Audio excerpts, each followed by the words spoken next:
Well, I already been getting these back, but now it's time for you to get your just due.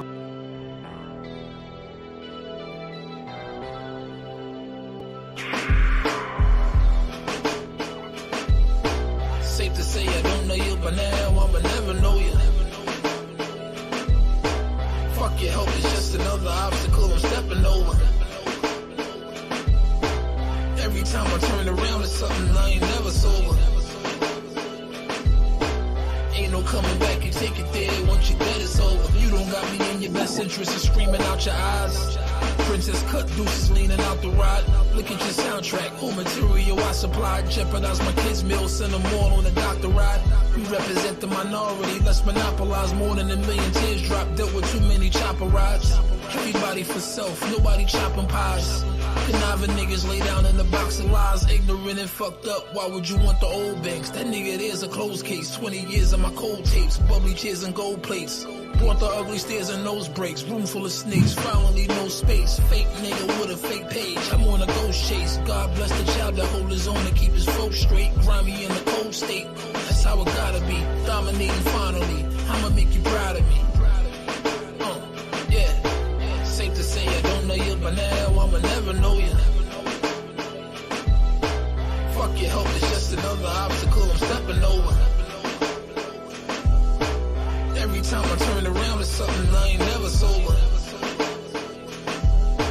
Ain't no coming back, you take it there once you bet it's over. You're all the way gone, incapable of change, why try? Too busy stuck in the matrix, you die without Wi-Fi. Just mind your business, witness turn a blind eye. Shit, who we packing, kiss your burner, bye-bye. Your bridge is burning, not mine. I lost my partner in the crime. Wish I can go get you, kick it with you one last time. Snap a dope picture, shit don't make no sense. Hoping I crack the code quicker. My face a jewel, don't let the platinum and gold trick you. The only role models on our side's the Falcon. They teach you all about crime. Lucky if you get out fine. Most of my friends were outlined or outlaws. Why would we care about yours? The one was a joy, rip up your house floors. The victim line of vouch for us. We on the strip with rocks and Glocks to us. Run from the force, know what they got for us. We all with it, hope you fit it, don't get knocked off. Moment of silence for the while as you feel a block pause. Yeah, safe to say I don't know you, but now I'ma never know you. Fuck your help, it's just another obstacle I'm stepping over. Every time I turn around, it's something I ain't never sober. Ain't no coming back, you take it there once you bet it's over.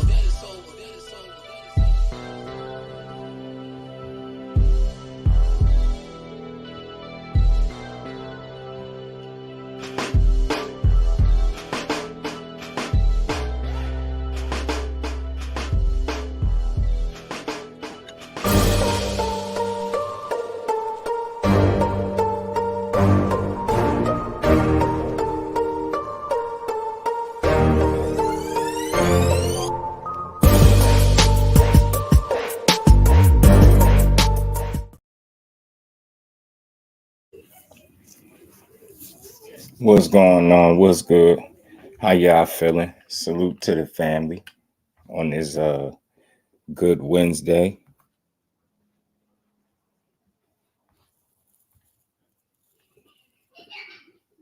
Pardon me. Yeah, we back to get boxing is just due. What is this? Oh, okay. All right, man. My bad, y'all. Oh, man. How y'all feeling, man? Salute to the family. Let me say what's up to everybody. Y'all already know. If y'all catch this on the playback, smash the like button, sub to the channel, all that good stuff. Salute to the Rise Podcast. What's good? What's good, bro? How you feeling? Good to see you in the building as always. First in the building, Tanya Van Charles Williams Jr., Peace Queen. Appreciate you being a channel member for 1 month. That's a fast month. Much love and appreciation to every channel member, man. Salute to everybody.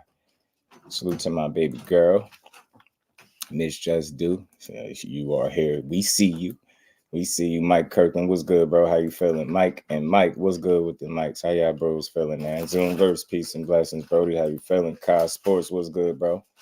Good to see you in the building. Big Money, what's good with it, fam? Salute to you. Good to see you in the building. Appreciate you stopping through. Aisha, peace, queen. How you feeling? Good to see you in the building. Thrill Hill, what's good with it? Price Boy, what up, fam? How you feeling? BVO, what's good with it?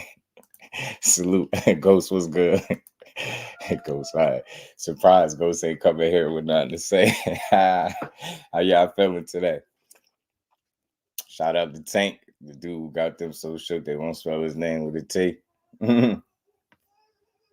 On their New Year's resolutions. So we gonna talk. We gonna talk for a little bit. We gonna build how we always do. K Causey, what's good with it, bro? Salute to all the channel members too, man. I appreciate y'all constant support. Salute to y'all.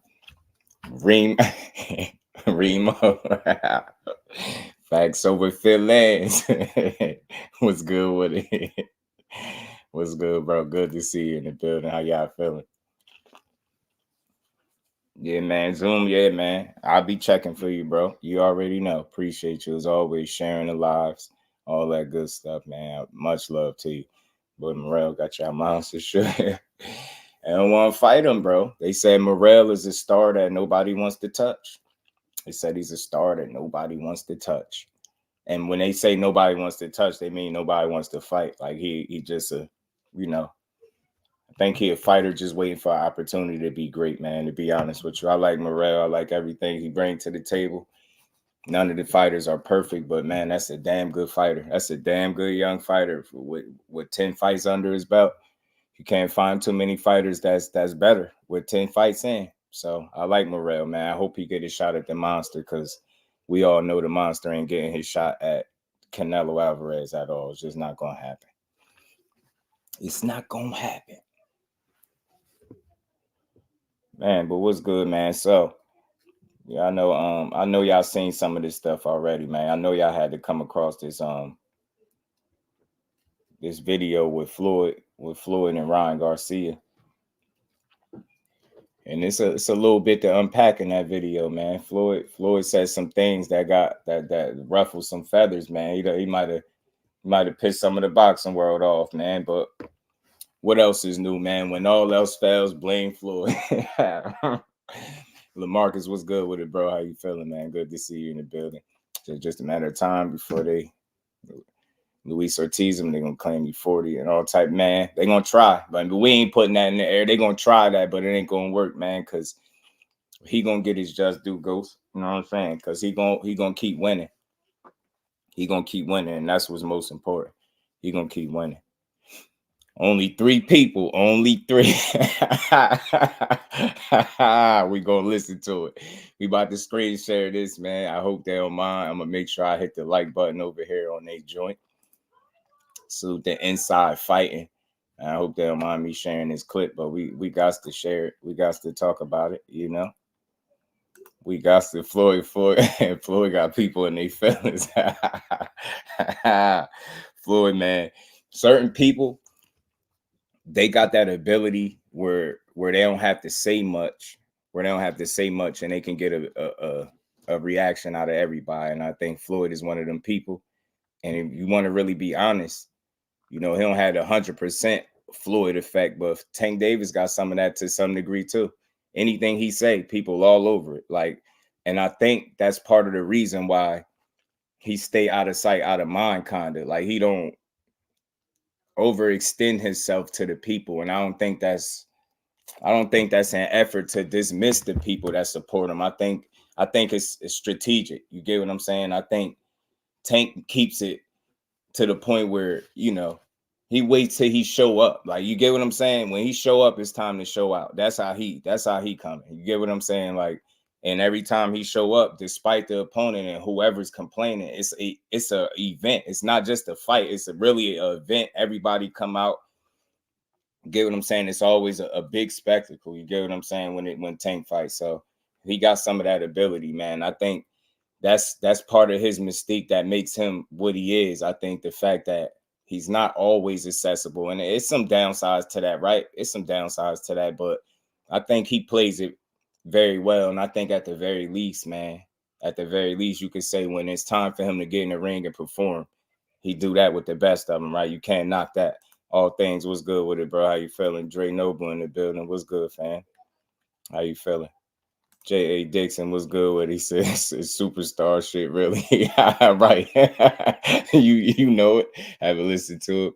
You know we're gonna dissect it. Facts. You know we gonna break it down. We gonna talk about it, man. Cause Floyd got people talking, man. And again, salute to Inside Fighting. You know what I mean? They did the video, by the way. Bole, what's good with it, bro? How you feeling? Good to see you in the building. Okay, I can see this. Give me a second. We're gonna listen to this. We're gonna play this. Yeah, no. Floyd doing his typical, his normal, you know, what he do. Let's get to this, man. Give me a quick second. D for the win in the building. What's good with it? Joe, what's good with it, bro? How you feeling? Take a good look. He is a little man, but he a damn beast of a fighter, I'll tell you that. But let's get to this, man. Let's get to this. You guys bringing in the new year, what, 2024? You guys looking fly. What's cracking? Thank you. Love you, Angie. Look at these fits. These fits are insane. Champ, some people were criticizing Ryan's defense in his last fight versus Duarte. They were talking about the shoulder roll. You know, you're the master defensive boxer of all time. What do you think of his defense? Just my personal opinion. I thought that Upper echelon, what's good, King? How you feeling, bro? time. Good to see you. A rain of peace and blessings, Queen. How you feeling? More focused. Whoever didn't like his performance, I mean, I feel like it was. How cool is blessings, bro? How you feeling? Good to see you. He did what he had to do. Went out there, executed the game plan. I'm pretty sure they had a good game plan. He didn't rush, and when it was time to strike, that's what he did. Right. In the shoulder roll, only thing he can do is get better. It wasn't bad. At least I didn't think it was bad when I watched the fight. People were hating. I thought it was great. That comes with the territory. Right. He has to continue to focus on himself, continue to believe in himself, believe in his skills, and you liked his performance, though? he's young. He's still growing. Right. He's still learning. Now, it's no different from in the past. You'll see Ryan. I mean, in the past, I've said certain things. Not really. You know, young fighters will take it the wrong way when you say certain things sometimes. Right. Even like a while back when it's called divide and conquer. When I talked about like YouTube, I wasn't talking. Darren McKinney, what's good with it? Tay, the real queen of MMA combat. How you feeling, Queen? What's good with it, Darren? How y'all feeling? Well, look, real quick, just to stop it for a second, man. I mean, when you look at the overall performance that Ryan had against Duarte, you can't say it was a bad one, right? You can't say it was a bad performance. I don't think it was a bad performance at all. Mike Biggs Boxing, what's good, my bro? How you feeling? What's good with it? Good to see you in the building.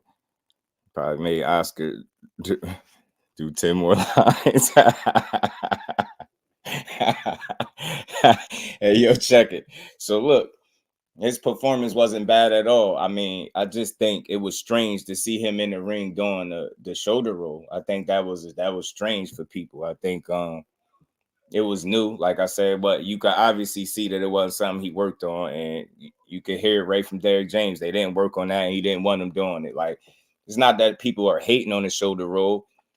It's just like we don't expect a guy to go in there and shoulder roll if you haven't perfected or at least been working on it and can't. And it's directly out of both of y'all mouth. That's not something you was working on. I think the minute he started doing like his version of the shoulder roll, that Victorville shell, I think he was not listening to Derrick James, and I think that was him running out of answers a little bit. I do, and I think when he got back focused, I think that's that. In that minute, he kind of lost focus a little bit in terms of the game plan, but he didn't take a lot of punishment and nothing. In a weird way, it was working. Duarte wasn't pressing Ryan the way I thought he would, and you know it was working a little bit. If y'all go back and watch it, like I don't know if y'all really remember the fight. I know people clowned it because it was funny to see him trying to do a shoulder roll, but if you look at it, he wasn't getting hit a lot when he was doing it. It was strange to see. I was like, damn, this is weird seeing him do it. But again, I don't think nobody was hating. I just think people made fun of it because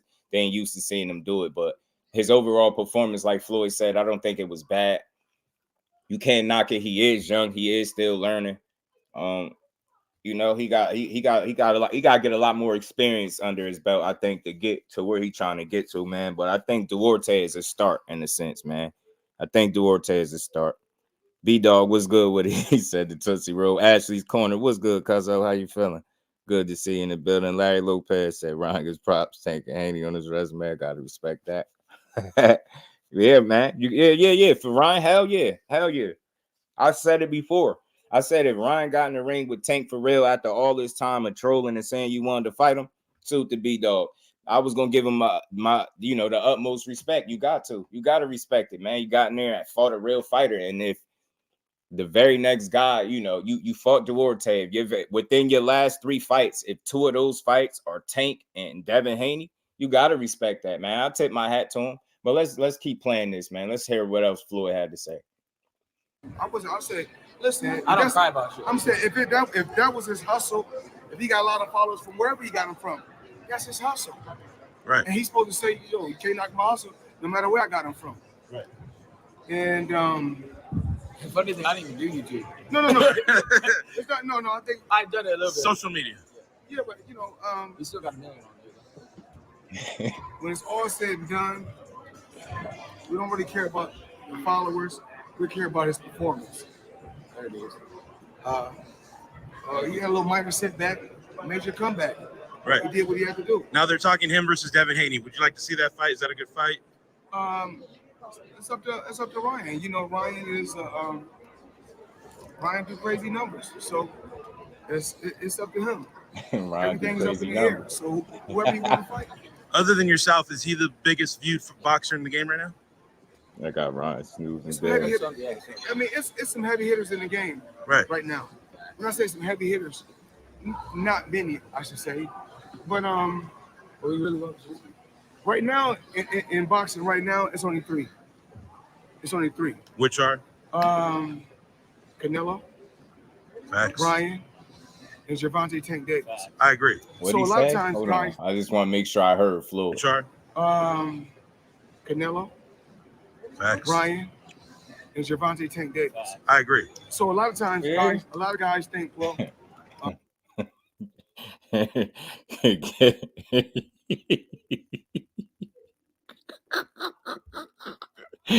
Y'all know I'm silly, man. Y'all know I be back here like crying, laughing. Yo, nah, Floyd crazy.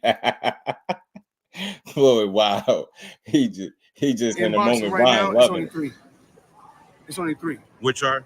Canelo, Facts. Ryan, and Gervonta Tank Davis. I agree. So a lot of times, guys, Well. a lot of guys think, well, please stop. A lot of times people think, well, I got a belt. Careful, Andrew. I'm a star.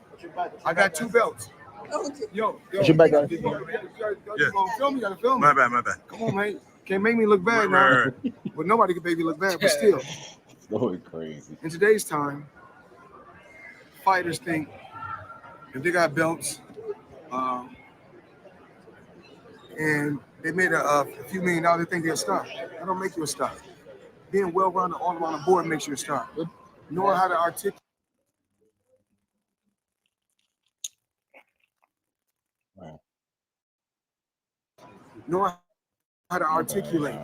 Knowing just when. Hold on, y'all. Give me a second.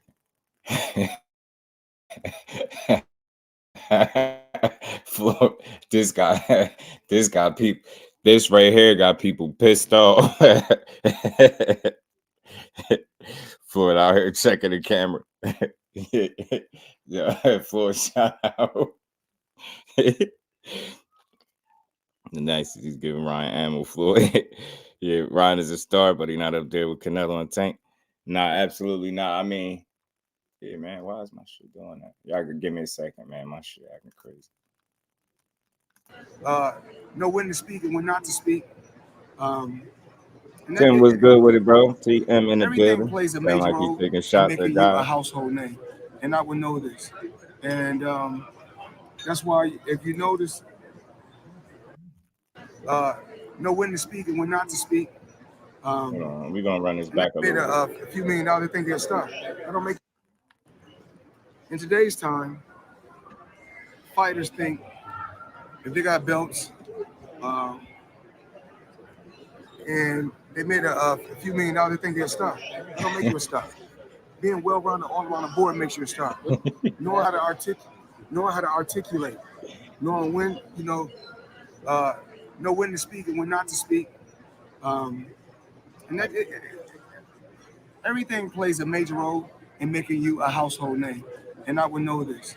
And that's why, if you notice, got y'all there. They still talking about me. It's been almost 30 years. And Mayweather name is always being brought up. And even if you check it out in this era, and I take my hat off to all the Freaking Flyer was legendary good, family. How you champions that paved feeling, the way bro? for me. But fighters nowadays, you see fighters want to say they want to fight like, I'm not trying to be funny or not. There's a lot of fighters they don't want to fight like from the past. They want to fight like Floyd Mayweather. They want to hustle like Floyd Mayweather. They want to get money like Floyd Mayweather. They want to have good defense like Floyd Mayweather, so they can articulate when their career is over. And that's what it's about. Money made all day. Love it. Last question: are we going to see Davis Garcia 2, the rematch? It all depends.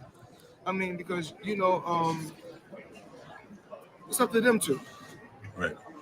Still a big money fight. Huge. It was a hell of a fight. First fight. Like I said, it was a minor setback, but a major comeback in his last fight. Right. Hot back, made some millions, enjoying life, living life. That's what it's about. Love it. Hey, best fashion in the game, both of you guys too. Check Ryan out right there. Comeback in his last fight. Right. Hot back, made some He start millions, throwing shots. enjoying life, living life. That's what it's about. Love it. Hey, best fashion in the game, both of you guys too. Yo, Ryan Garcia is a funny kid, man. I like Ryan, man. I ain't gonna lie to you. I like him though, y'all. I like Ryan. I like Ryan. Ryan started throwing shots, man.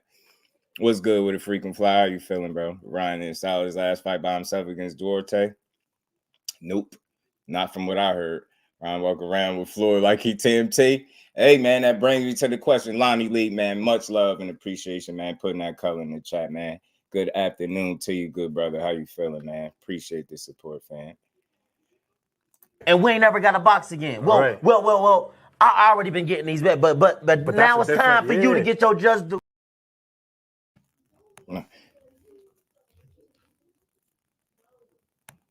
Salute to my guy Lonnie Lee, man. I got to give him his just due.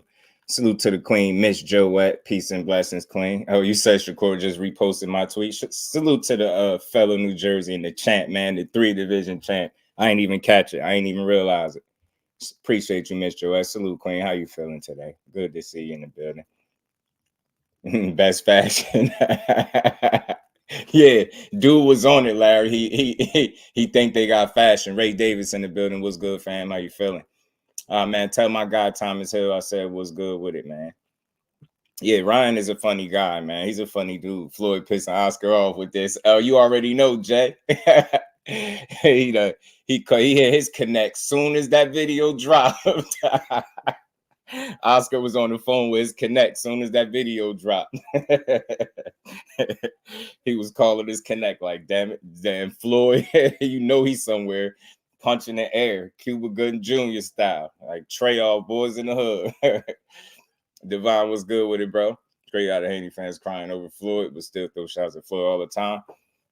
I mean, look, I'm gonna keep it consistent because that's the only thing I know how to do. You know, Floyd said some things in there, right? And it got some people feeling like he was taking shots at different fighters. If you listen to what he say, like without just being emotional at all about it, you'll realize that it's truth to what he's saying. He didn't call nobody name out in particular because I don't think he was singling out any one fighter. You get what I'm saying? Shit, with him only naming 3 guys, it's a number of people he could have been talking about. You get what I'm saying? Errol Spence snatched up some belts. He made some millions. He ain't named him as one of the three guys. You get what I'm saying? He snatched up some belts. Shit, Terrence Crawford snatched up all of them, right? He made some millions. He ain't say his name. He could have been talking about him too. I know a lot of people might have felt like he was just directly taking a shot at Haney, but I don't see why y'all would think that. I don't think he disliked that young man.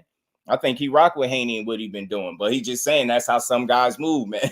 you got to do what he's saying at the core of everything of what he's saying is, tell me if he's wrong about what he's saying. Do guys be feeling like they the man as soon as they do that? So tell me George Kambosos ain't beat Teofimo and given that was a great win for him, but he wasn't running around parading and boxing like he was the man. tell me I'm lying. Tell me Floyd lying when he say that. Dudes make a couple million, you win some belts. Now you think you the man. What he's saying is for you to really be like that pay-per-view attraction, you need more than that. You got to be well-rounded. You got to be well-rounded all the way around the board, bro. You get what I'm saying? It's just what it is. I don't think that's no shot at nobody that's doing a thing, but that's for the people that's moving that way. You get what I'm saying? It's a lot. It's a lot more to it, is what he's saying. You get what I'm saying? It's a lot more than just winning the belts and making the money. You got to really. And it's hard, man. It's hard to sell to the people nowadays, bro. Especially if you ain't just some, big time KO artist, bro. You get what I'm saying? Why wouldn't you want to be a well-rounded fighter, especially if you trying to put yourself in that light where people have to pay for you to see you? You get what I'm saying? There's nothing wrong with that, unless you just think he was sending indirect shots. But I don't think he was doing that. I think Floyd was talking from a real place. I do. Ryan lied though, ain't no bigger star than Errol Spence. But you see what I'm saying though. You see why it could have been a shot at him. I mean, because Errol Spence, he definitely not. And I'll say this frequent. The only reason I think he said that is because I think Ryan is obviously in front of him. Not just that. I'm not saying he was just being all fake, but I think simply because him and Tank had that fight, and you look at it like he was a part of that. They was a part of it together, right? So when you look at that, he's strictly basing, I think, that comment heavily off that success of the fight with Ryan and Tank. When he throw him in there as like one of the biggest stars. Dev, don't do no parade. Don't do that. Yes, he was. He was in the gym not too long, a little while back with Floyd. Don't do that. Man, superstar, the world saw it. You either have it or not. Nah, that's all truth, Jay. That's all truth, bro. GM, what's good with it? Lonnie Lee, appreciate the support, family. He ain't want to say Ryan, but he's standing next to the dude. You get what I'm saying, Jim? That's all.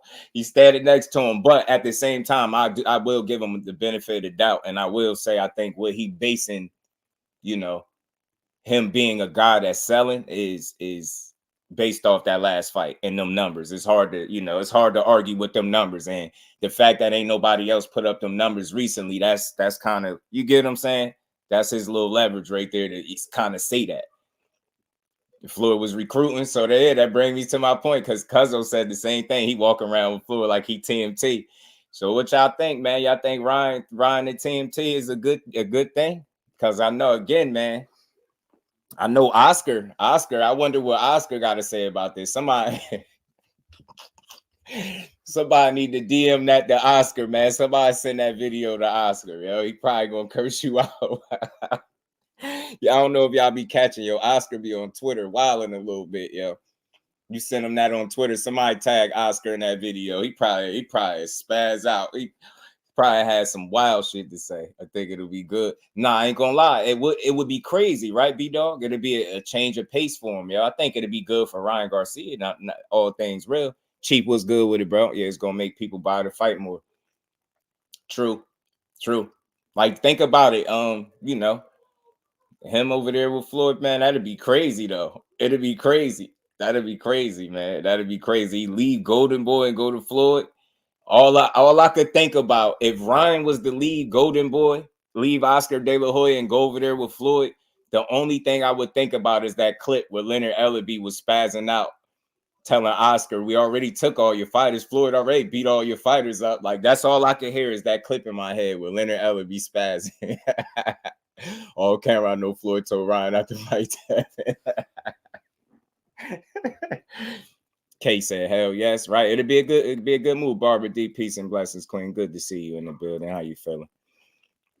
Clean it up for Floyd. He stays shooting that arrow today. You think so? You think he was going at them with that one? I just thought he was basing it again. I think he just, basing a lot of that confidence in Ryan being this star based off the numbers he did. You know what I mean? With Tank, obviously. Just Ben said Ryan going there. You did, and I think you said that a long time ago. I think you said it a long time ago. I think you said it a long time ago. Hold on, let me see something. My bad, y'all. Yeah, I think you said it a while. I think you said it some months ago, Upper. I think you said it some months ago, a couple months back. Oscar turning the Scarface 2 masks off last night. y'all know how I go. Training day. Man, I was gonna say Ryan said turn me into the face of boxing. Got EJ trainer and it fell out with Canelo trainer. Lost the tank and now I want Floyd to turn him into the face of boxing. Damn. Is that what he want? That's what he going for? That's what he going for, man. That's crazy, man. But it's funny to see it though. And again, I ain't making too much out of it. It's just it's funny to talk about because that little I guess meeting, or I don't know what you want to call it. They was chilling. Maybe they was in the same place at the same time. I don't know how they linked up, but it's just funny to see it, and it got people talking. You still that mad at the two people who put hands on them in sparring. Oh man. But these parts where Ryan said facts. Yeah, you seen him slipping his little extra stuff in there? Seen him, bro. That is clearly what he's thinking. Look how long it took to get Earl versus TC. But Tank Ryan was like a snap of the fingers. The finances believe in those three. Yeah. Nah, I'm with you. I'm with you, bro. I'm with that. I'm with you. Ryan had a crucial tank since 2017. Oh, man. I'm with you, though, bro. I'm with you 100%. Yeah, you said months ago, bro. Yeah, you said it months ago, bro. Seen the play. Floyd been training around as well. Yeah, he been in there a little bit with him, right? I wonder if it's more to it. Like, I wonder what else. Because I know everything they talked about probably ain't make it on camera. You know what I'm saying? I know that was he gave us the, that wasn't everything right there. But not for nothing though, man. With the way they at odds, and like I said, I hear Ryan Garcia don't even like what's his name? Oscar De La Hoya. So why be over there? I ain't saying he got to go to Floyd, but he out here, they out here doing videos. You know what I mean? Ryan all up in the video, smiling and shit. Ryan was cheesing the whole time walking around with Floyd. That's what let you know Floyd's still the man. He know any of these young fighters gonna be happy to get next to him and soak up some game. He know it. He know what's up.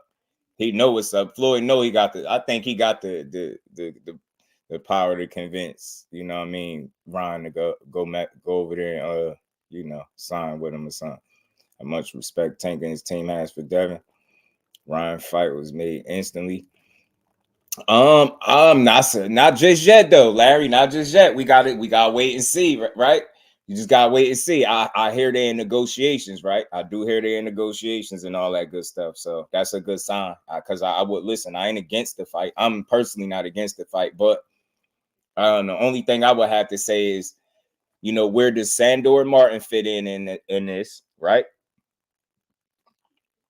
And then he was recently just saying send the contract, or he waiting for the contract again. So my thing is this: if you in negotiations with a fighter already, right? Why are you waiting? How are you waiting on a contract from another fighter? You get what I'm saying? I'm trying to understand if it do it work like that, like, because I don't think it worked like that. So I don't know, man. I don't know. I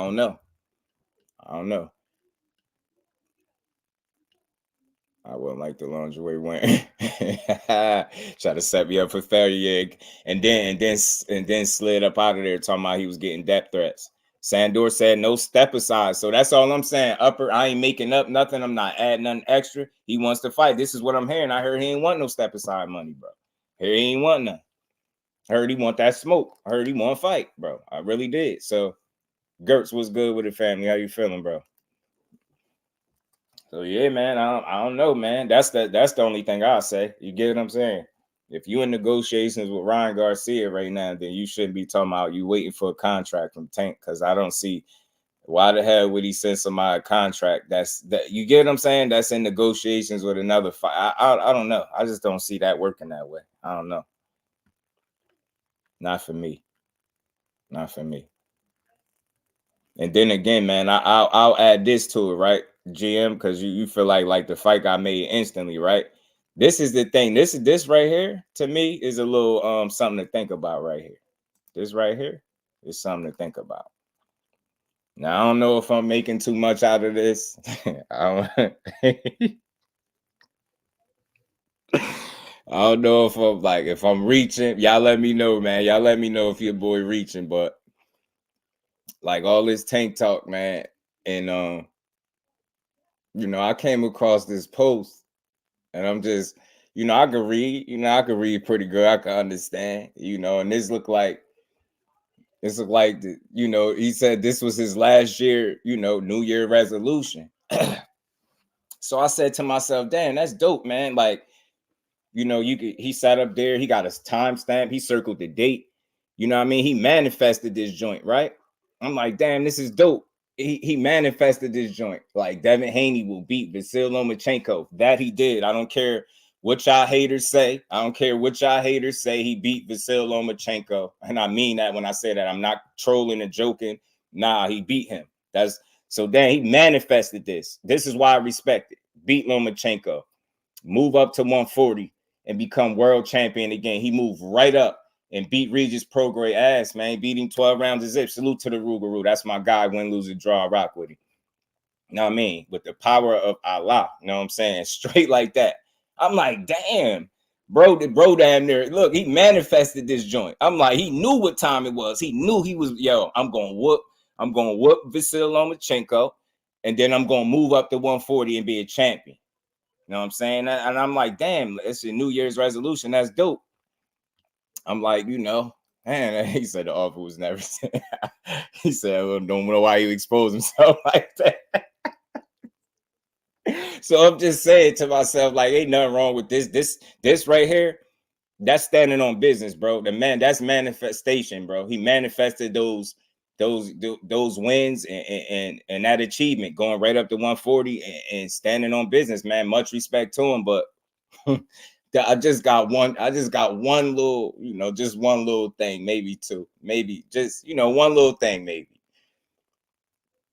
Nowhere in this resolution do it say I was gonna fight Tank Davis or none of that. It just say, beat Vasil Lomachenko, check. Move up to 140, become a world champion, check. What happened, man? Like, so I'm just, I'm laughing at it because it's funny, because I know people gonna be mad, but you could be mad at this. You can't be mad at what he put here has absolutely nothing to do with Tank Davis or Shakur at all. I think that's very telling. And it don't sound like dudes is in the plans. It's all I'm trying to say. That's all I'm trying to say. All I'm trying to say. He manifested some hell of a plans. Like, going there, you're going to beat, Vasil Lomachenko. That he did. Went right in there, beat him. I don't care what the haters say. He beat that man. You know what I mean? With ABC, I beat that man. He beat that man. You know what I mean? He definitely went up there to 140 immediately. And he handled business on Regis, man. He looked damn good at 140, bro. He looked so sharp to me at 140 in that first fight. Like, I just look forward to his next fight. Like, people, I don't know how y'all felt about the Regis Prograis fight, but for me, that just left me wanting to see him again. For being honest, all honesty, I'm like, dang, he looks sharp. Like, I would like to see him against maybe another top guy, maybe another champion or something like that. Get what I'm saying? His plan did not include Shakur Tank at all. Zenith was good with it. He's already signed to fight Loma before 2023, so he was going on 140. He just exposed how he just wanted to attach his name to Tank. They put it out here. I just react to it. And we talk about it together. It's just a conversation, an honest one. I thought those are some dope plans. I do respect the fact that he manifested his, some of his I think what his biggest win was up into the Regis win, obviously, right? So I think the fact that he pretty much manifested his two biggest wins in his career, I think is dope. So all jokes aside, see, I'm a real one. I'm gonna give him his just due because I stay consistent.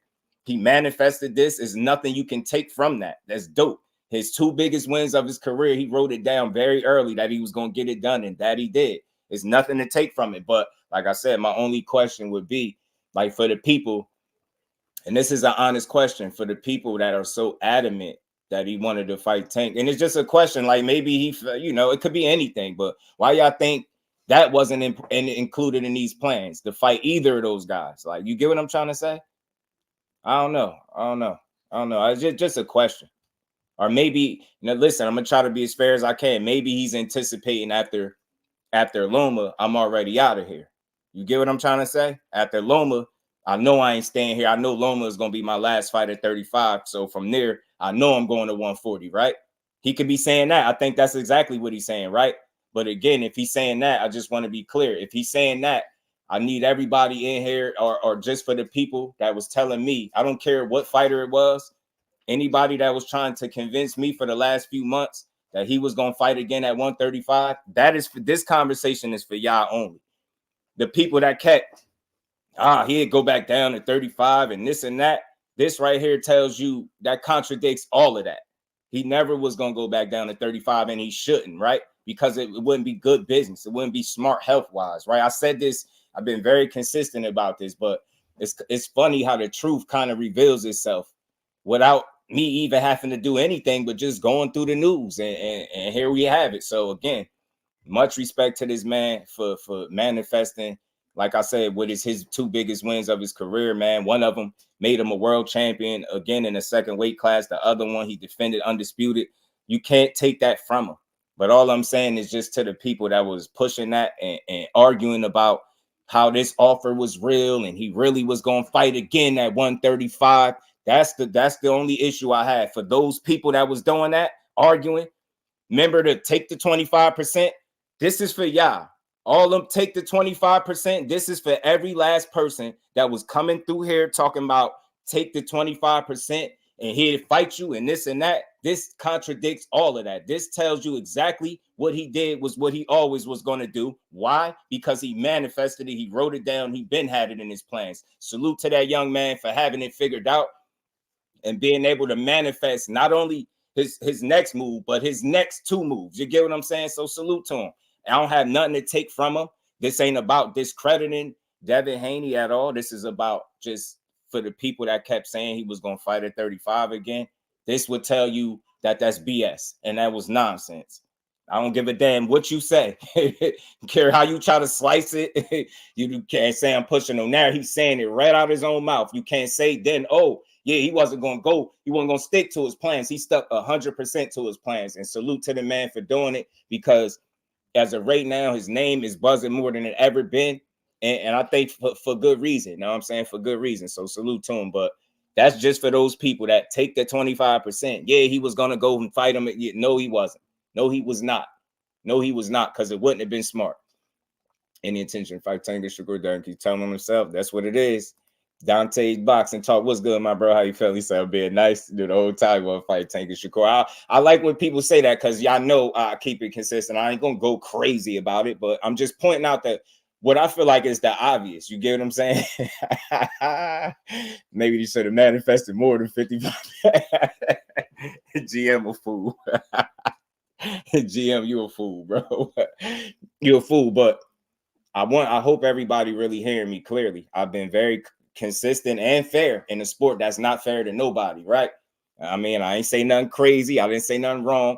Only thing, it just brings me back to that point long ago that he never was going to fight at 35 again, and he shouldn't, bro. That's all I said. And his plans tell you he felt the same way I did, not fighting down there again, because it don't make no sense. I grew out of there. I'm at 140. He going to 140. He there now. That's where he gonna be at for the foreseeable future, I would think. You know what I mean? At least for another fight or two, right? He said, take the 25. Eddie heard it. Regis and Church said before the Loma and Devin versus Regis was playing, and Devin was going back to Eddie Hearn. Now that's true. They did say that. They did say that. Check out Upper's list. Just do. Upper got a list, man.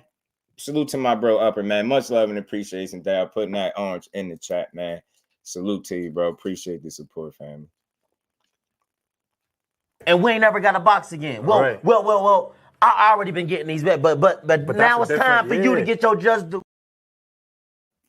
Salute to my guy Daryl, man. Appreciate you, bro. Upper got a list. What list is it? I might have missed it. Dre Noble was good with it, so I was capping, but everything started a whole lot of lies beat between the fan bases. Yeah, Dre, it did, bro. Tank has a different energy for Haney.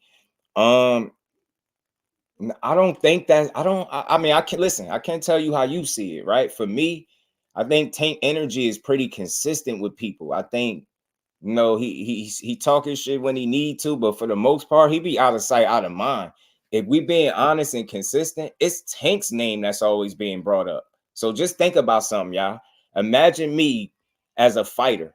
I could be anybody, and I keep mentioning a guy's name, right? Time and time again for years, and the fight never happened. I just keep, you know, throwing out banter, rhetoric, you know, just disses, whatever, just going back and forth. Like, just think about that. How it'll look. How does that look to y'all if you continuously talk about what you want but never do nothing but get on social media and do it? You know what I'm saying? I just can't rock with it. I can't. It's nothing negative, but I can't believe that you really want something. You get what I'm saying? Church not around anymore. What happened to him, Zenith? Church spilled the beans and they canned his ass. What happened? Yeah, what happened to Church? I was wondering. I thought something might have been wrong with him health-wise or something. That wasn't the case. I thought that was, you know, maybe I'm wrong. I thought that maybe it was something like that. And that's just what I was thinking. I don't know for sure. Like they always saying that man name. Look, and I'm not on no side. I'm on the side of boxing. I want to be clear, but that's how I view the situation. I've seen it for years. Like, you got to think, you got people at 147 talking about Tank. I say this stuff all the time, yo. Tank's name is energy. Yeah, now facts, K. It is. Sending him an offer is not doing anything. Tank tweeted game is vicious. But I don't think he tweet nearly as much as some of these other dudes that speak his name, right? You get what I'm saying? Like, he can't say nothing. Now he could get on there and take a picture of himself. Somebody gonna say some stupid like, you could, you know what I mean? Like, I don't know, man. I don't know. I just see it different. Tank ain't you can't, nobody in boxing gonna convince me Tank's scared to fight any of these dudes, bro. That's hard. That's hard for me to, I'm not gonna swallow that one, bro. That ain't it. Haney didn't send Tank 20 million guarantee offer. Man, hell no. No. You believe that? Larry, you don't believe that, my guy. You know you don't.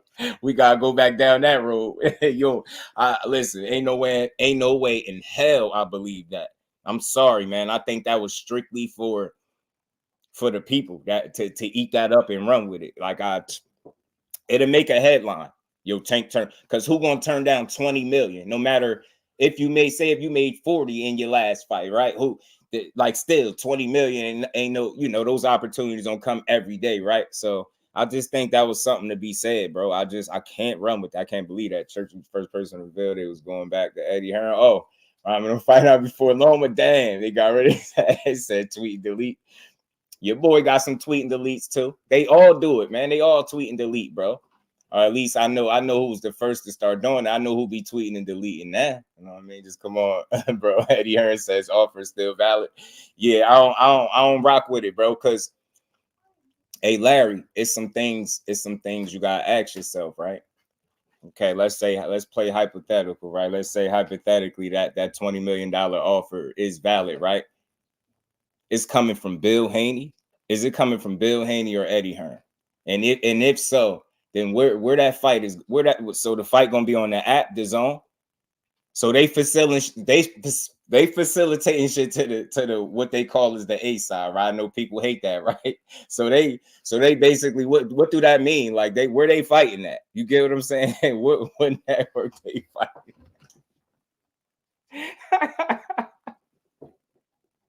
Yo, yeah, there ain't no way in hell they gonna give me to believe that.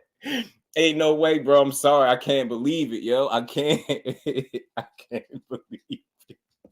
Listen, they move too fast. And that to me, you tell on yourself, you can't move that fast. They will go from it went from he turned down $20 million.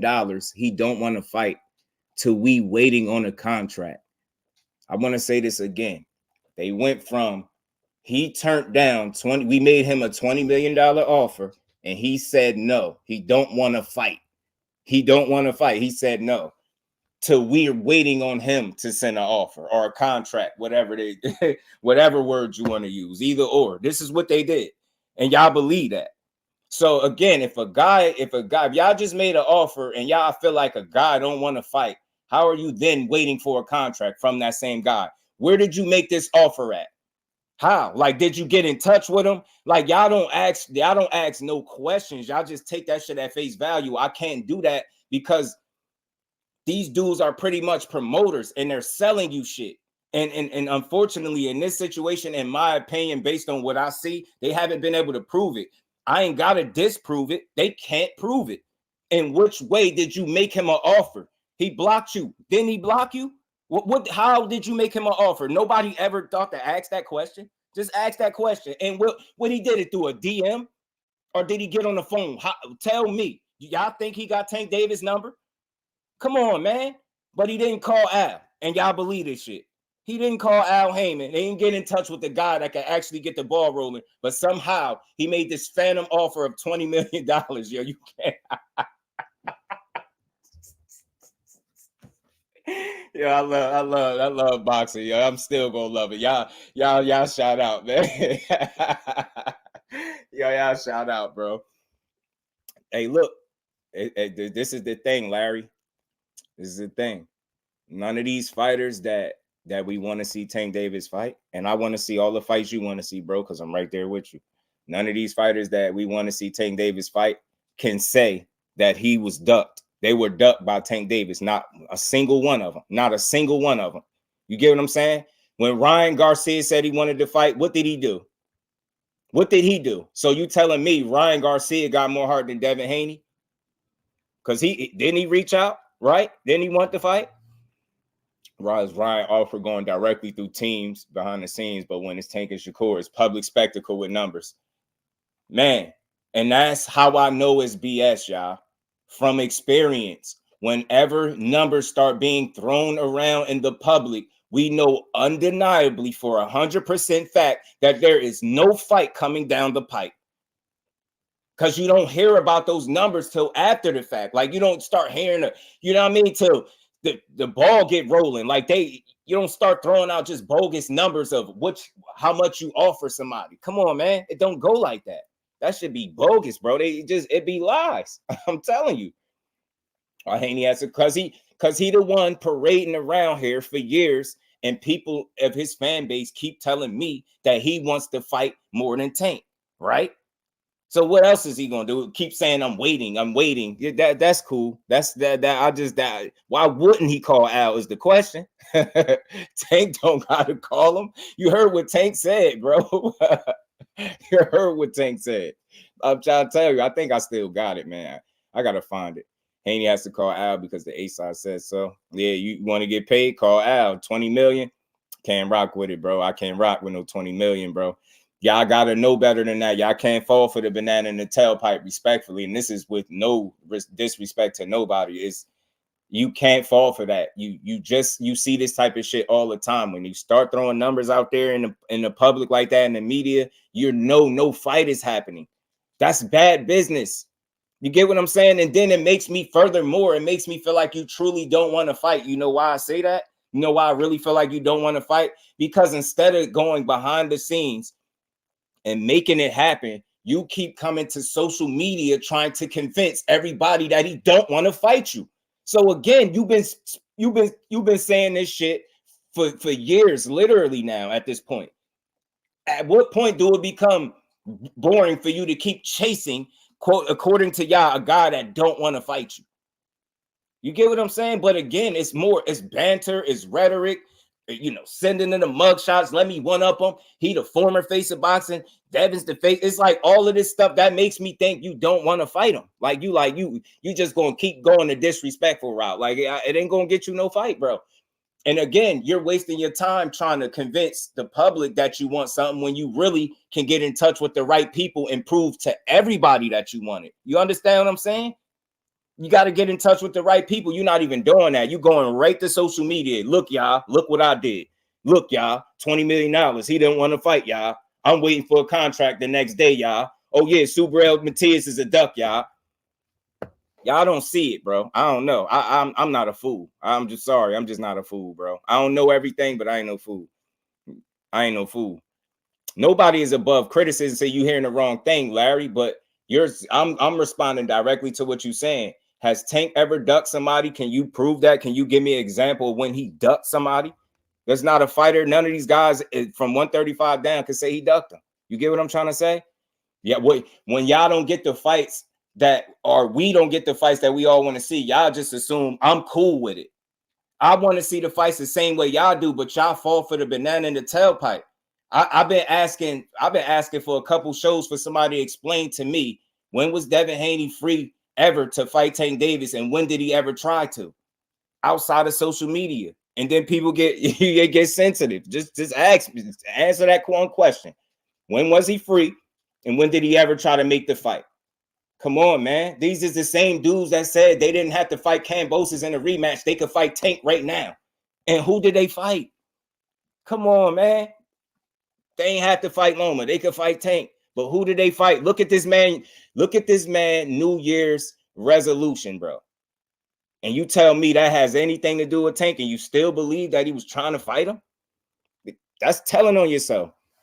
What else is Devin offering? It's got to be more than that. It's not the best offer Tank can get. Absolutely not. And just to be real, Barbara, if we heard Ryan got 30, you could just imagine Tank got something, right? You know what I mean? So you just imagine he got paid for sure too. So you already starting too low. You get what I'm saying? So, you are K Causey. Salute, my bro. Appreciate you, family.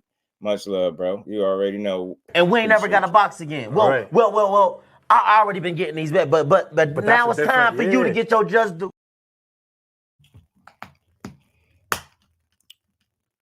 Kello, what's good? Kello, what's good with it, bro? What's good with how you feeling? Anciently, Tank alone is almost bullying at this point. I don't know, man. I don't think it's bullying. I think it's banter, and I think it's like a pissing contest that Tank don't really care too much about, really. You know what I'm saying? Again, his name, he's not the guy that every time he fights saying another guy's name. They ask him about him. He like, I ain't about to speak on that. I ain't about to, he got to worry about such and such. Tank moving a totally different way. You get what I'm saying? So again, for me, y'all, I don't give a damn if it's my most favorite fighter to watch. If you constantly speaking on a guy's name, but never doing anything to actually fight him, but one up him on social media and in the public eye, I can't give you no credit. I can be entertained by it to a certain degree, right? But I can't give you full credit for saying you want to fight just because you're louder than he is. That's the only thing. That's the only thing y'all can go off. He just louder than that side. That's all that is. They just a lot louder over there. They got more mouthpieces, and guys is a lot louder with their mouth on that side about what they want. But again, when we say go about it the right way, people think we crazy. You get what I'm saying? Like then they start asking more questions. Now you really don't want to fight then. You don't really want to talk to his people. You get what I'm saying? He's not going to facilitate the fight 100% by you. So you're just going to not speak to nobody that can actually get the ball rolling. You're just going to try to make phantom offers to the fighter and think people are going to believe it. I would never run with that. Man, yo. My phone died. Hold on, let me get this on. Yeah, facts. Call him. Kello, what's good, my bro? He said, dang, he's you stupid. Remember, Reed just had them lit, didn't he? Reed just had them going. They do everything except call Al. Yeah, I'm telling you. Now, I'm telling you. And look, Larry, it's just a different perspective, bro. You might not see it my way, but I notice I'm not telling you wrong for the way you see it. I just see it differently, bro. Like they're not above calling Al Heyman or reaching out to the actual people that can get the ball rolling. What's wrong with that? You get what I'm saying? I don't think it's nothing wrong with that at all. Salute to the Queen Barbara D in the Cash App. Much love and appreciation, Queen. Salute to you. And we ain't never got a box again. Well. I already been getting these bets, but now it's time for you to get your just do. Platboy Plays, what's good with it, family? How you feeling? And again, bro, you gotta. I think at the core of everything, man, you gotta be willing to speak to the teams or the fighter. How you gonna get a fight like that? You know what I'm saying? It's just a hype job in the Haney camp and in the tailpipe. I'm telling you, they can't dictate terms. This is what I'm saying. So again, that offer was made in vain, even though I don't, y'all just, if somebody in here that believes that $20 million offer was made to him, can you please enlighten me on, and we don't know for sure, but just please enlighten me on what you think and what form of communication did he choose when he went and made this offer? Like, I want to know, how did he go about it? Did he DM it to him? You get what I'm saying? Did he email him the offer? Did he get on the phone with him and Tank said no? How? Like, y'all get what I'm trying to say? That's a very simple question. We don't know the direct answer, but just think about that. And then maybe you'll reconsider that. In what way, shape, or form was he able to make him any damn thing? You get what I'm saying? And when has he ever went about contacting the fighter directly to make any of Devin Haney's fights with offers? Come on, man. We're not being serious right here. Y'all can't be serious, bro. I figure social media call outs and negotiation. I guess so, bro. I guess so, man. She said Tank wasting his prime years. I don't think so, bro. I think it's still time to make these fights. That's what I believe, Larry. I do. GM was good. He said, I know Bill was pissed. He posted that shit, man. And maybe they don't even think about it. GM, maybe they don't even think, but I'm not forcing nothing. I'm not putting nothing on the young man. I'm just letting things be what they are, and I'm assessing them the best way I could, right? Me seeing this right here, I have so much respect for a young man manifesting his biggest 2 wins of his career and standing on business. It's no slight there. But I will just say it was no Tank Davis and no Shakur. It was no, I'm going to stick around at 35 for an extra fight. Then I'm going to go to 40. It was none of that. You get what I'm saying? So I don't know, man. I look at this stuff different. Yeah. And what makes you believe that they was about to give him 20 million guaranteed when his son just got a what? How much did his son just get? Bro, y'all gotta stop. Y'all see, y'all gonna turn, y'all forcing me, man. If he had a 20, you're making it worse. If he had a $20 million guarantee for Tank, where the hell was it coming from? And why did what was his guarantee? What was his son's guarantee in his last fight? Yo, y'all got you. Yo, they got 20 mil to give Tank. You just had Eddie Hearn say, Eddie Hearn just said that he did not want to put Regis and Dev on pay-per-view, but he had to because the fighters want a lot of money. What is that telling you? Does that sound like a guy that has a 20 million guarantee to give to any damn body? Come on, man. Y'all gotta make it make sense. He hopped on the live at 2 a.m. He got 1.5 to fight Regis, but he offering 20 million guaranteed, Akello. Guaranteed, though, bro. Guaranteed. Like, what he writing? NFL contracts now? Like, yo. Hey, yo, they be tripping, man. Listen, Larry, bro. Listen, I get it, bro. I get it. You feel like Tank is listen, is one of those top guys. Like, he got a tremendous level of talent, and you feel like some of it is going by the wayside because you're not getting the fights that you want. But I'll just say, if you really, like, I know you follow it. I know you in here, and I know you following boxing, bro. If you really, that's a real complex situation when you look at it. People just look at it like it's black and white. Oh, just send him a contract.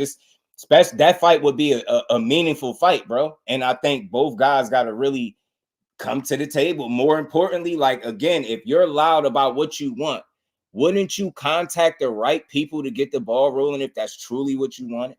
And that goes for all of them. Like, I just want to see people go about this.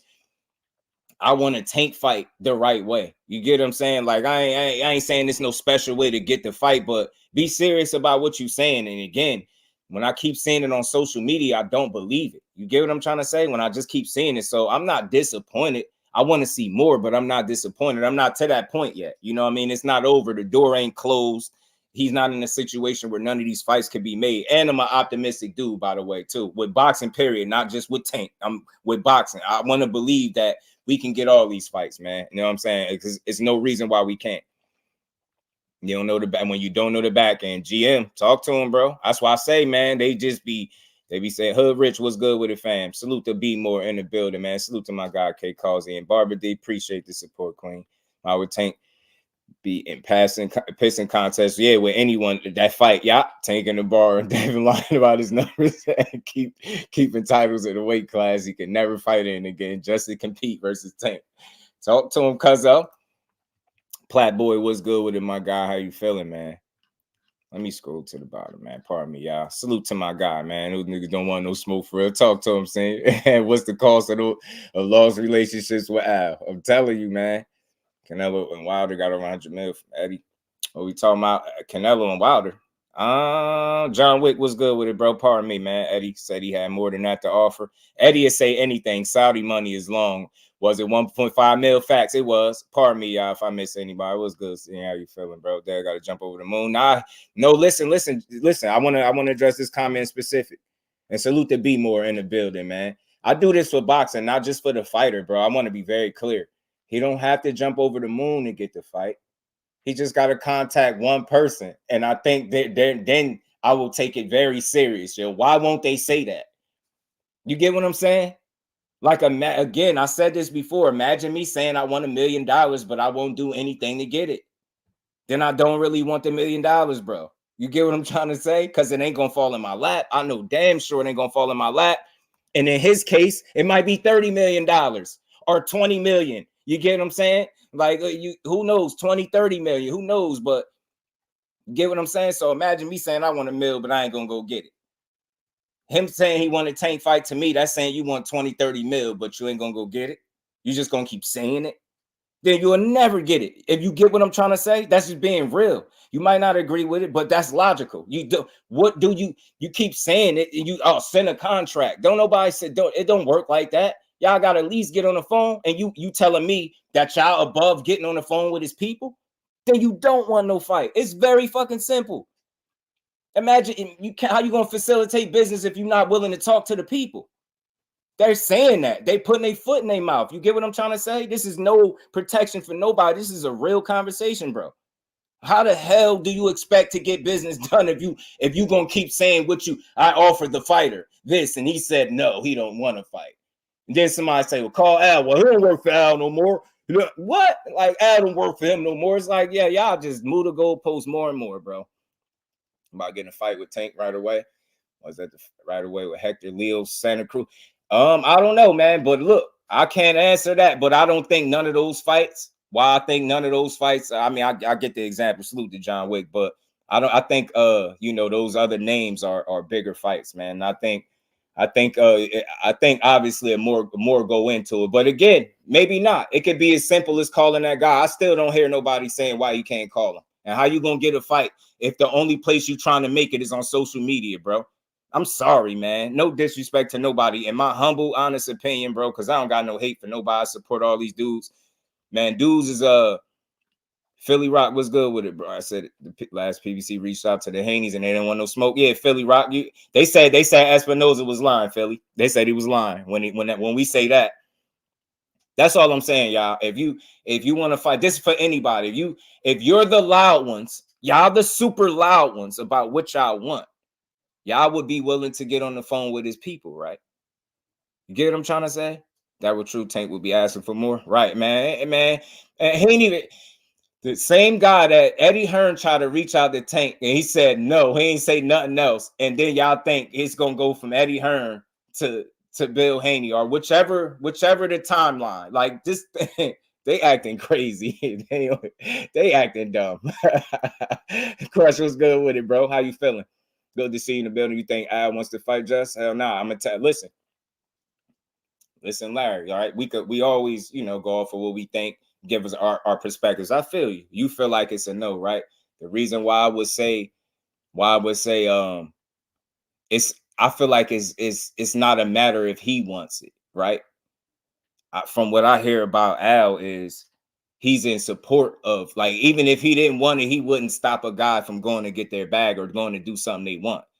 And I've talked to people that talk to fighters, that have been world champions that spoke on Al Heyman, and they say that, this dude, one thing about him, he don't stop your bag. He don't like it. Remember, it was a rumor. I don't know if it's still out. It was out for a while. Like they were saying he blocked fights and he'd be stopping fights from happening. Speaking to that fighter directly, he said that in fact is false. Like he's the opposite of that. He don't stop the fights from happening. He'll support you. Like, think about it, man. People, they sent Cool Boy to Japan. You dig what I'm saying?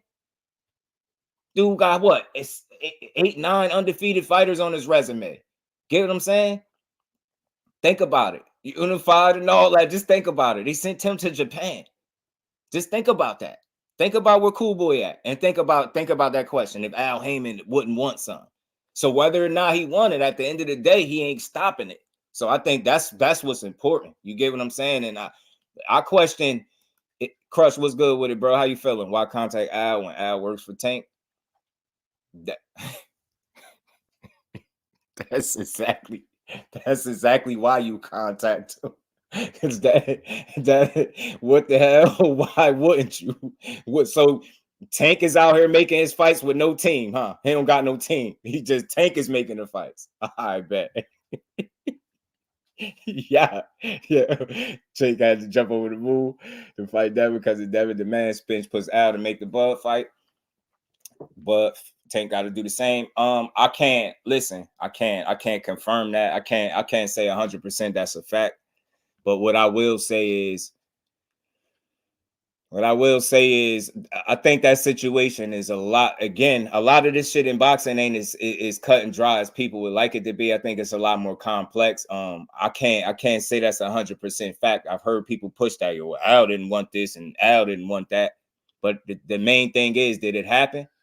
You get what I'm saying? I don't think he had to push them to make the fight. You get what I'm saying? I think I think the reason being was because of what he was giving up in negotiations. And remember, Al Heyman is an advisor for a reason.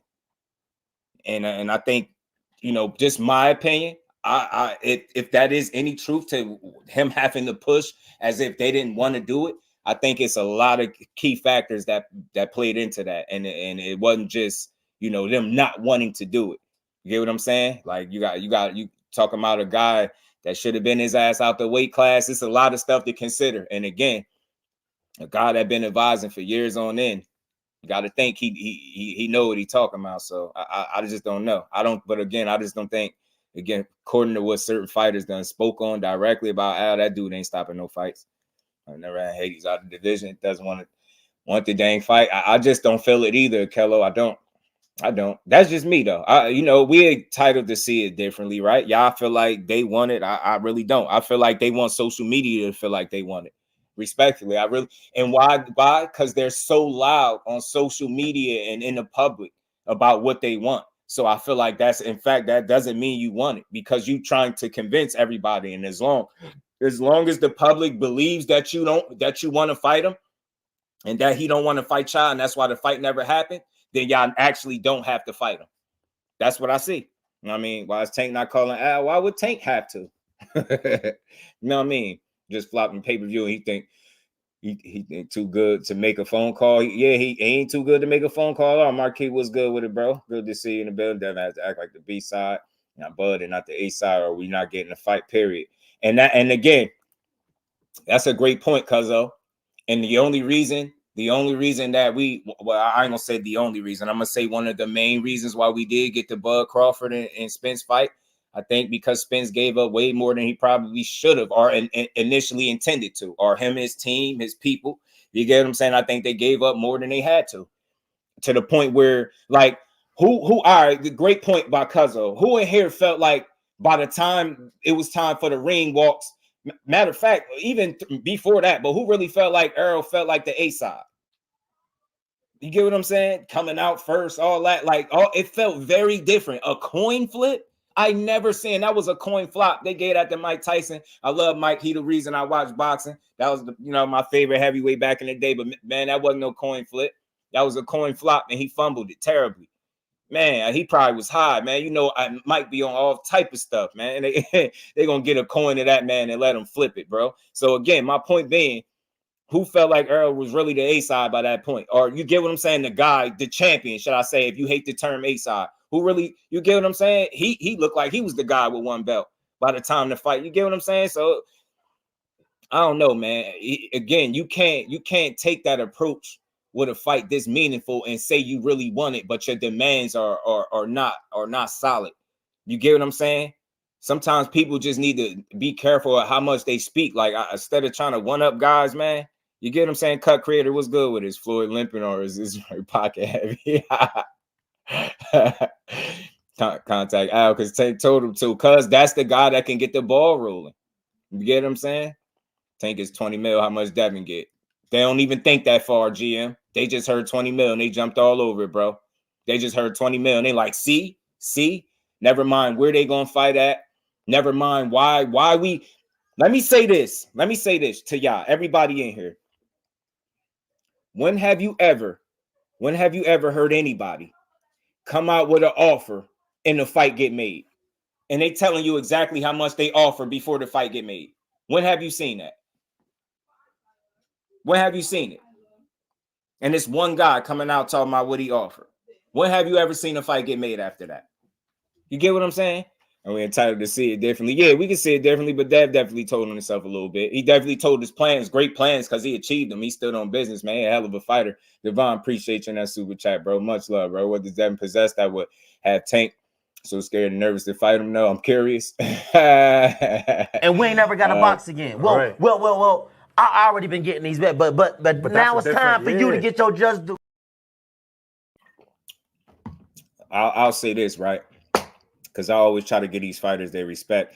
I don't think they scared of each other, right? PGA's big dog, what's good with it, bro? I don't think they scared of each other, but I think fighters know full well what Tank Davis is. I think, yeah, he a warrior for that, for sure. Never, Zine, if you get what I'm saying. When people come to the public with numbers, it's guaranteed it won't happen. That's all I'm saying, y'all. That's bad business. That's all sports predictions 101. What's good, family? How you feeling? You get what I'm trying to say? That's that. It just doesn't happen, bro. It don't happen. You get what I'm saying? I offer them this, and you know what I mean. And again, you just won't see no fight happen. And I think that's why I call it offer. It's an offer made in vain. I don't give it no credit because again, listen to this, right? If you made somebody an offer and they turned it down, right? Let's just tell me if I'm not being logical. If you made an offer, right, and somebody turned it down, right? Let's just go off of what's out there. Now you done heard people. It's out there that Ryan made an estimated about 30 M's, right? So let's say hypothetically you did offer him $20 million, and he looking at it like, I know I can get more than that, and he's saying no to the first offer. Wouldn't you go strategize or go back to the table and think of something else that you could offer him instead of running directly to the media to try to one up him and tell everybody, look, I offered him this. He don't want to fight. Do that sound logical? You made somebody an offer and it's the first offer. Remember, this is business. You don't have to take the first offer given to you, right? And the first thing offered to you, you don't have to jump all over it, no matter how many M's or zeros is on it, right? You get what I'm saying? So say that. He say no. He in his mind, he feel like he could get more. Wouldn't the thing to do to be go back to the table or try to make the guy another offer to see if he's really interested in the fight?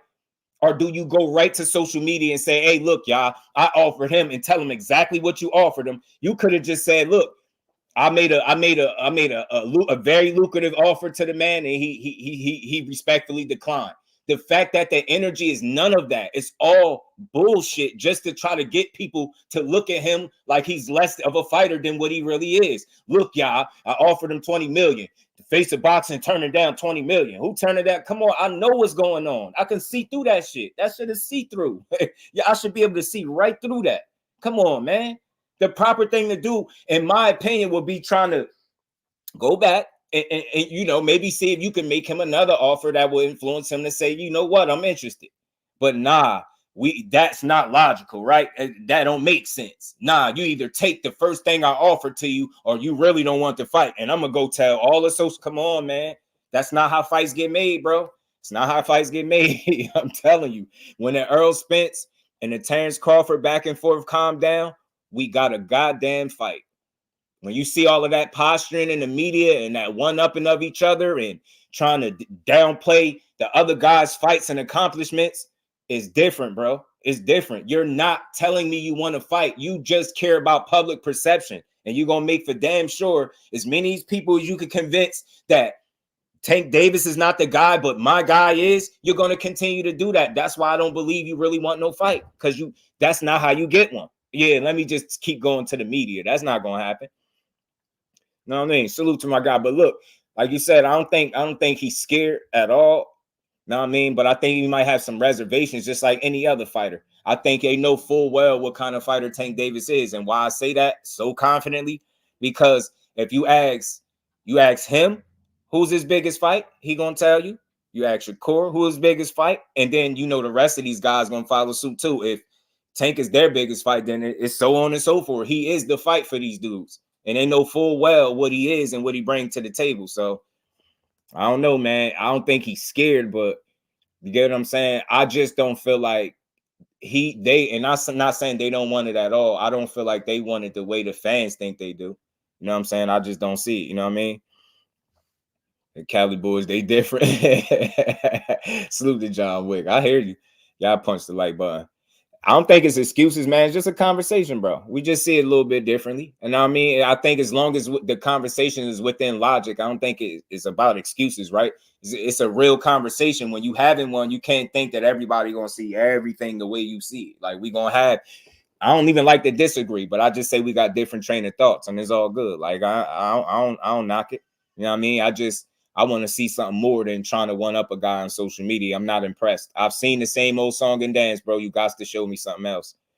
Ryan Rolly did on the differences. Ryan had millions of followers, and Rolly Floyd last fight on his contract. True. Any fans will call it it's a duck. It's duck. Yeah. True indeed.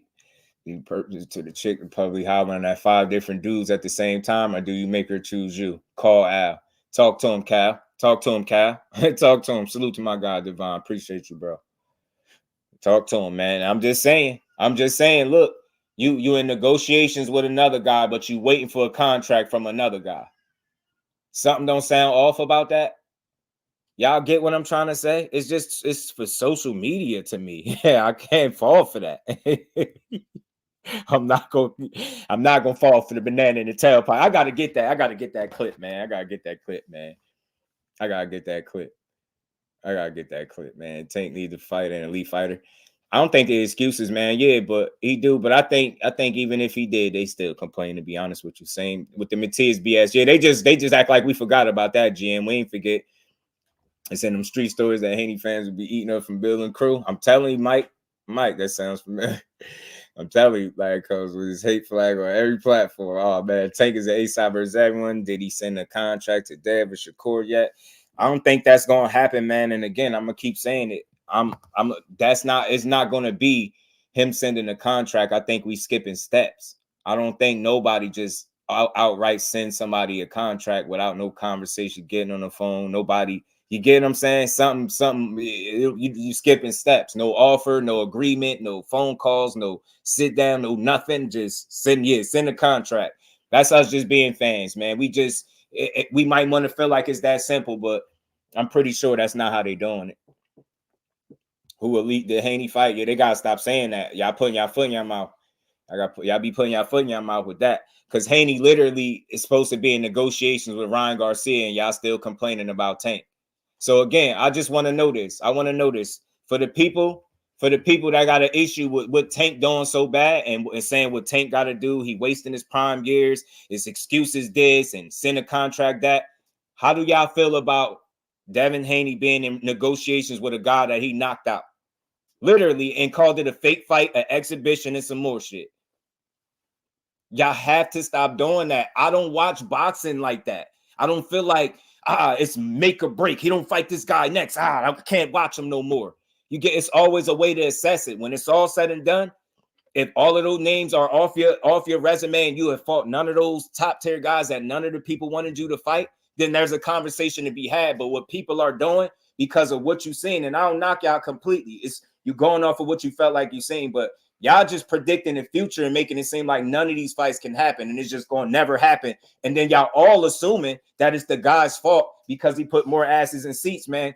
All I'm saying is somebody show me a time where somebody did more than trying to one-up him on social media. All of these people these fighters that keep saying they want to fight Tank.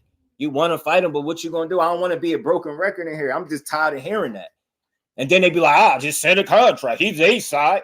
Y'all literally hide behind the A side shit more than he do, and he could be doing it. He the A side. Y'all do it. Y'all use that. He the A side, send a contract shit, and you know it don't work like that. Come on, man. At least be serious about your call out. All your call outs on social media, no, hell no, I don't take you serious. And I'm telling y'all, man, and we just having a real conversation. Somebody in here tell me again, back to that 20 million shit. How did he contact him? In what way did he make the offer to him? Especially if he got blocked, yo. Somebody enlighten me, man. What form of communication did he use to get in contact with Tank and make this phantom ass offer?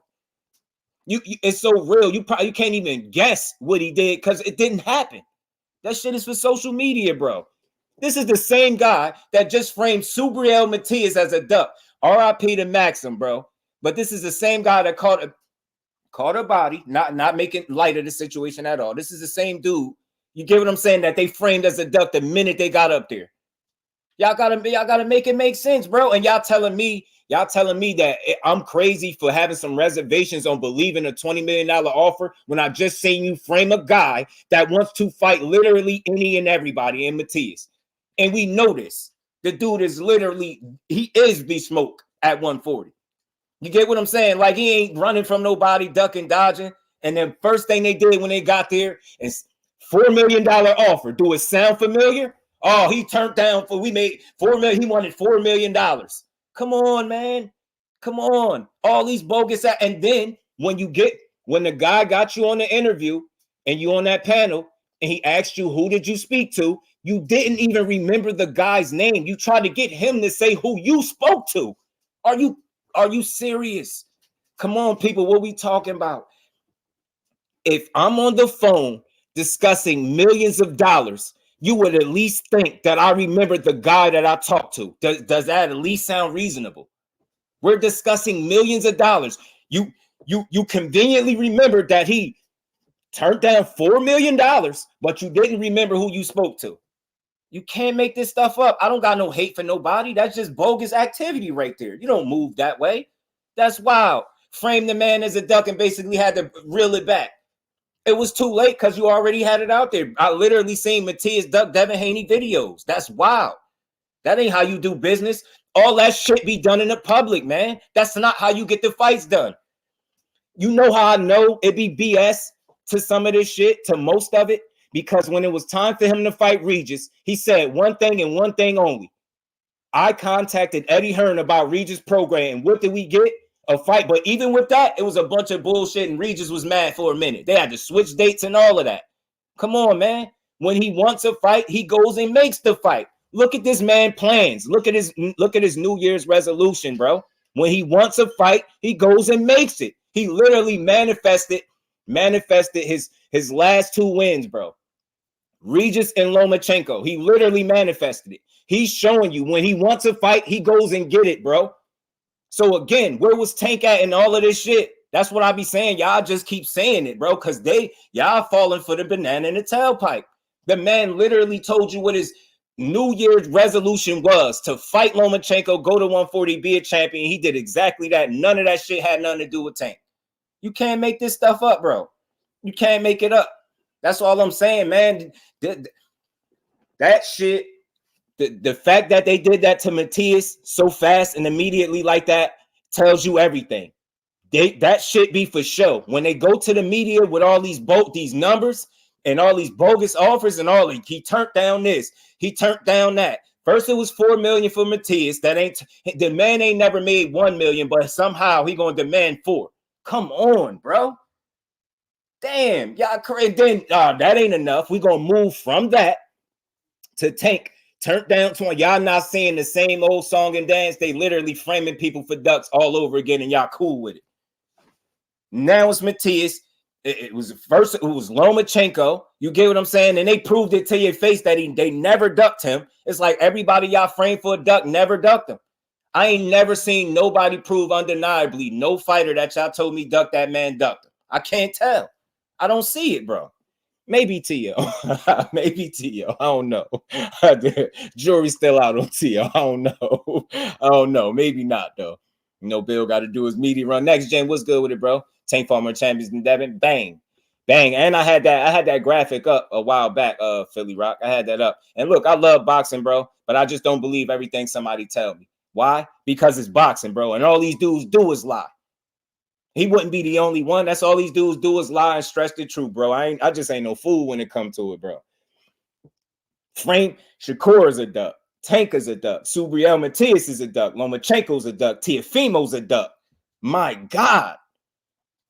And I find that hard to believe because all those guys are top tier guys.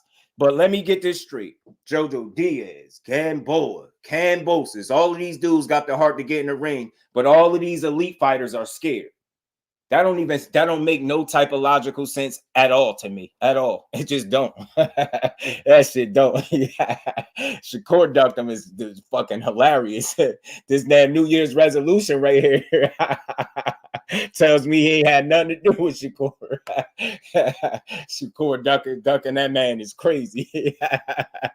Y'all know I love boxing, man. I love the boxing, man. Shakur ducking that man. Don't do my... Devin Haney reached out to Mark Kriegel via text and told him, I'm staying at 35 after I beat Lomachenko. That is a pay-per-view on May 20th. What does that mean for your future? Hey, tell him, come on. I've been waiting for this for a long time. I swear to God, I've been waiting for that for a long time. Me and Devin been in the ring with each other for years. I always got the best of Devin. Tell him, come on. All right, there it is. Shakur. Do that. I don't do my boy like that. Don't do my boy like that, man. Don't do my boy like that, man. Ducking. Know what I'm saying? Hold on, man. I ain't done. Like me and Shakur, we talk like every other day. So, you know, I'm not ducking or dodging nobody, but that's not somebody I'm just in a rush to get in the ring with. That's not just somebody. Notice how he set the table. Oh, I'm not ducking or dodging nobody, but that's not just somebody I'm in a rush to get in the ring with. Boom. Don't ever try to tell me that man ducking nothing, man. That ain't ducking no smoke. Man, salute to my guy, GM, man. He said the pillow fisted boogie, man. We being honest, Devin been blowing that horn since his email champion. At the point, the only really duck was Ryan. Yeah, Ryan really didn't want to fight. I think the Tank loss might have woke Ryan up. I'm not gonna say that fully. The jury's still out on him, but maybe the Tank lost. And I said it in ahead of time. I ain't say it after he lost. I said he got two ways he can go. The Tank beat him. He can either tuck his tail and just try to get by off his name and popularity, or he could really take his career serious and start calling for smoke. He fought Oscar Duarte. Dude was a power puncher. My only issue with the fight was that he was a career lightweight and he fought at 143 catch weight. But you know, if you fought, you know, in your last three fights, you know, you got Tank and Devin in your last three, I can respect it, bro. I can respect it. Andrew Gray was good with it, bro. You know, because during the COVID, you couldn't do a mega fight. Yeah. It wasn't the right time for it. Right. Next gen, I'm telling you, bro, it's a lot of stuff that we as people be leaving out of the equation when it comes to these fights and why these fights don't be getting made. All I'm gonna say is this: all that duck talk is overblown. These dudes don't flat out, like, none of them can sit up there and undeniably say, yeah, he ducked me. It's crazy how we could frame all these different quality fighters as ducks, but you can get one guy got to 135 and got said no to about 3-4 times in a row, and people told me that wasn't ducking. But everybody else is ducking. But you got this guy literally had to go down the pecking order all the way to one guy that said yeah before he could even get a fight. It's crazy to me. It's crazy. This is before Shakur sent him bottle service and signed a contract. You gotta give him some points for that, Chief. That was creative, Chief. The bottle service is creative. Shakur really behind that, honestly, in my opinion. Behind him, I don't look at it. I don't look at them that way, right? I don't know what you mean when you say behind him, right? For me, Shakur is a 3-division champion. Like, there's no questions about it, right? 3-division champion. I don't really think he behind him. He might don't have the same number of fights, but you know, I think his path is a little different. But I don't look at him as in terms of behind him. And if you mean like pay-per-view, I don't care about that for fighters. Like, I know that man. I'll just say this. I don't think he need to fight on pay-per-view to be a well-recognized fighter, right? I'm a realist. Everybody is not going to be the biggest fighter in the world, no matter who you beat and how you go about it, right? So only certain we determine that. Only the people could determine that who the stars are, who's ahead and who's behind, right? But I look at it like he's a 3-division champion, man, undefeated at the top of his game. I don't look at him as behind. I look at him as right there because I don't feel like either of the guys have done something that the other one couldn't do at this point in their careers. I don't feel like it. You get what I'm saying? On both sides, respectfully. So I look at him as, maybe one guy's opportunity is just different. Like, you don't really hear Shakur lobbying to try to be this pay-per-view star and, this big attraction. At least I don't hear that from him, right? So I ain't saying that's not his focus or eventually he can't get there, work himself to that point. But think about it. I mean, is pay-per-view really the ultimate goal? If that's what you mean, like in terms of ahead of him, I really don't know because it's a lot that come with that. And you gotta be able to sustain that. Your drawing power got to hit different, bro. So I don't know. I don't know, man. I like the fact that he's fighting on free TV and still getting paid just as much, pretty much, as the guy that's fighting on pay-per-view. That's why I don't care for it, because if I can access you for free, or I can go to your fight physically and pay for it, then I'll do it. But I don't mind seeing free fights. I'm not against pay-per-view, but you get what I'm saying? Everything don't belong on pay-per-view. So I'm not against. That's one thing I appreciate about Shakur's career too. It's been on ESPN where I've been able to see this dude fight. You get what I'm saying? I like the fact that I've been able to see him fight. The video or audio, because I think they dubbed Devin voice well. Artificial AI. Bole stupid. He said they're trying too hard with Devin. Listen, I always want to say this to people so they can understand my stance. He is the man in his own right, and I will never say anything different. But there's just a lot of stuff that it needs to take place for him to be the kind of star that a lot of people want him to be. He's working his way in that direction, bro. He had thousands of people just come to see him in Regis, bro. You keep building. You keep building. He's gonna get right where he's trying to get to. I believe, I got faith in him. I'm not against him, but I just don't believe everything his father put out. You get what I'm saying? I don't. I think he be promoting, and I like the job that he's done with his son. I think he's good for boxing, but I think those narratives aren't. Respectfully, I think the narratives aren't. I think the rhetoric is not good for boxing, and it don't matter who's spewing it. It don't got to just be him. I think that rhetoric is kind of weak because it's very confusing, because some people hold on to every little word that these guys say. I'm just not one of them. Then say that in the ring. Yeah, man, for real. You know what I'm saying? Fish Grease, what it do, family? Happy New Year to you, fam.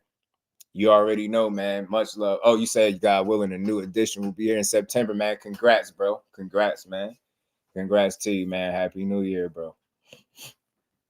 Who we sell on pay-per-view and who won't, because we control pay-per-view from our living rooms. Not that way. Not that way, but you know what I mean? The people determine that. You get what I'm saying? The people determine who sell. Like, not me individually, not you individually, but us. We determine that. Like, not fan bases. The people as a whole in boxing determine who the stars are. You know what I mean? Not the fan bases. So no matter how much people want to cry that your guy's a star, that's just not the reality, man. Everybody can't be a star. And this is, you heard what Floyd said. Y'all heard what Floyd said. Don't make me pull it back up. He said it's only 3 names, damn it. He said Canelo, Ryan, and Tank. So y'all heard what TBE said. You know what I'm saying? You know what I mean? Because we come, they put me against him with all the lies. I could care less for them lying about. Yeah, I don't like the lies though. The stretching of the truth. But ain't good for boxing. He keep it YouTube. He stay on YouTube. Nah, I don't think he's bad for boxing. I would never say that unless he was doing something else. Even the little extra stuff, I don't think he's bad for boxing overall. Nah, I think he's good. I think as a father-son duo, him and Dave are at the top. You know what I'm saying? And in the fact, I think they got a genuine, like, healthy relationship. I think it's refreshing for people to see that. You know what I'm saying? See somebody guiding their son success. That's the real side of it. That's dope. I don't think no real person in boxing can knock that or not appreciate that and support that. But that don't mean I gotta support everything you say. You know what I'm saying? Even if I know you contradicting yourself, I done seen him get caught up too many times in his own words. So that's how I know. Like when people well, I know a few more who wrote on every word. It's a problem, John. Only on YouTube. I'm trying to tell you, Ryan last fight was empty. What you mean? What you mean? What you mean? Oh man, it ain't. Salute to my brother Mike Kirkland in the Cash App. He said the super chat not working. I hate that. I hate that for you, man. Much love, Mike. Appreciate you, family. And we ain't never got to box again. Well. I already been getting these bets, but now it's time for you to get your just due.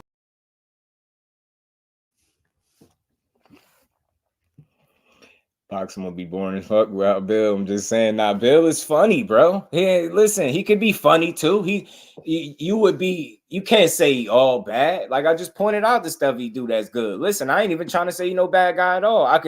I'm entitled to not believe somebody or have questions or reservations when I seen you not be consistent in the past. That doesn't mean everything that come out your mouth is you lying. Nah, I'm not never saying that. That's why I don't be up here. He's capping. Yeah, he's lying so much. And I don't go that crazy. If this was anybody else, they'd be going nuts. I don't do that. Now, I mean, I talked to the man for a couple, 2-3 minutes. I think it was a couple minutes. You know what I mean? We had a cool little little chat. You know what I'm saying? I like Bill. You know what I mean? I like him. I just ain't got to believe everything no fighter say or no camp, no team, nobody. Ain't no bad guy signed the gamble and calling out Gary saying he a duck. Nah, they did that. Nah, I'm not gonna lie. They did it, bro. They did Gary Russell dirty, man. I ain't gonna lie. Fight was empty, dog. I was in there. The Toyota Center. Damn. He said the fight was empty, so I was in there. The Toyota Center. Oh, it was empty. Damn, man, why y'all ain't gonna Bob Aram every word you stay capping? Nah. Listen. Don't do it like that, man. I've said it, and I said it, Joe. Listen to me, bro. Gotta hear me out, bro. I told you Bob Aram gotta be more consistent with the stuff he say, especially when it pertains to Shakur Stevenson fighting Tank. 1 minute he'll say, yeah, I'm with it and I'm interested in making that fight. And then the next minute he's snapping on reporters for even mentioning the name Tank. You get what I'm saying? That's all. I'm very consistent. And and y'all know that's my boy. But I'm like, hey, man, you got to be more consistent with the message because 1 minute I see you snapping on reporters. The next minute I hear you say you with it. The next minute I hear you saying, why would you look to make a fight with him when you got fighters on your stable? He go back and forth, Bobby flip-flopping. So I said that all the time. But that don't mean everything he's saying he's lying. I don't think nobody is out here telling 100% lies in boxing like that because I wouldn't watch you at all. You know what I mean? But I do think people be stretching the truth and manipulating the fans. Excuse me, I really do. I have no issue when Floyd was working in the gym with Devin. Now, to probably work with a young fighter. Yeah, they don't like that Ryan. Ryan is the other half of 1.3 mil. Of course, Tank is the other top 3, no doubt. Yeah, for sure. For sure, man. Ryan's input, you know what I mean? They definitely helped sell that fight. They had history. You get what I'm saying? I think some people came out, a couple TikTokers, YouTubers came out to see Ryan, man. You know what I mean? He did his thing, you know? You can't lie. It was consistently for years and expect us to bleed some 20 mil. All I'm saying is I've seen, and I'll be nice about it, y'all. I don't have to be nice. I could be like, you know what I mean? I'm just choose to be even kill with it.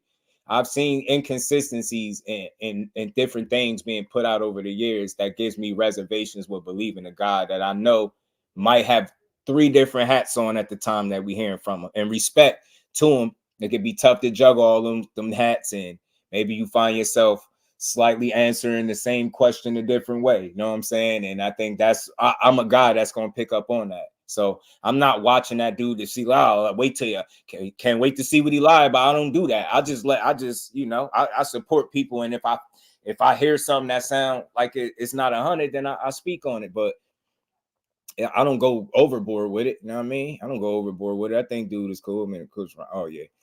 Floyd ain't lied. It's belts. All that matters. Why do they care what Floyd said? See how they keep exposing themselves? That's what I'm saying, bro.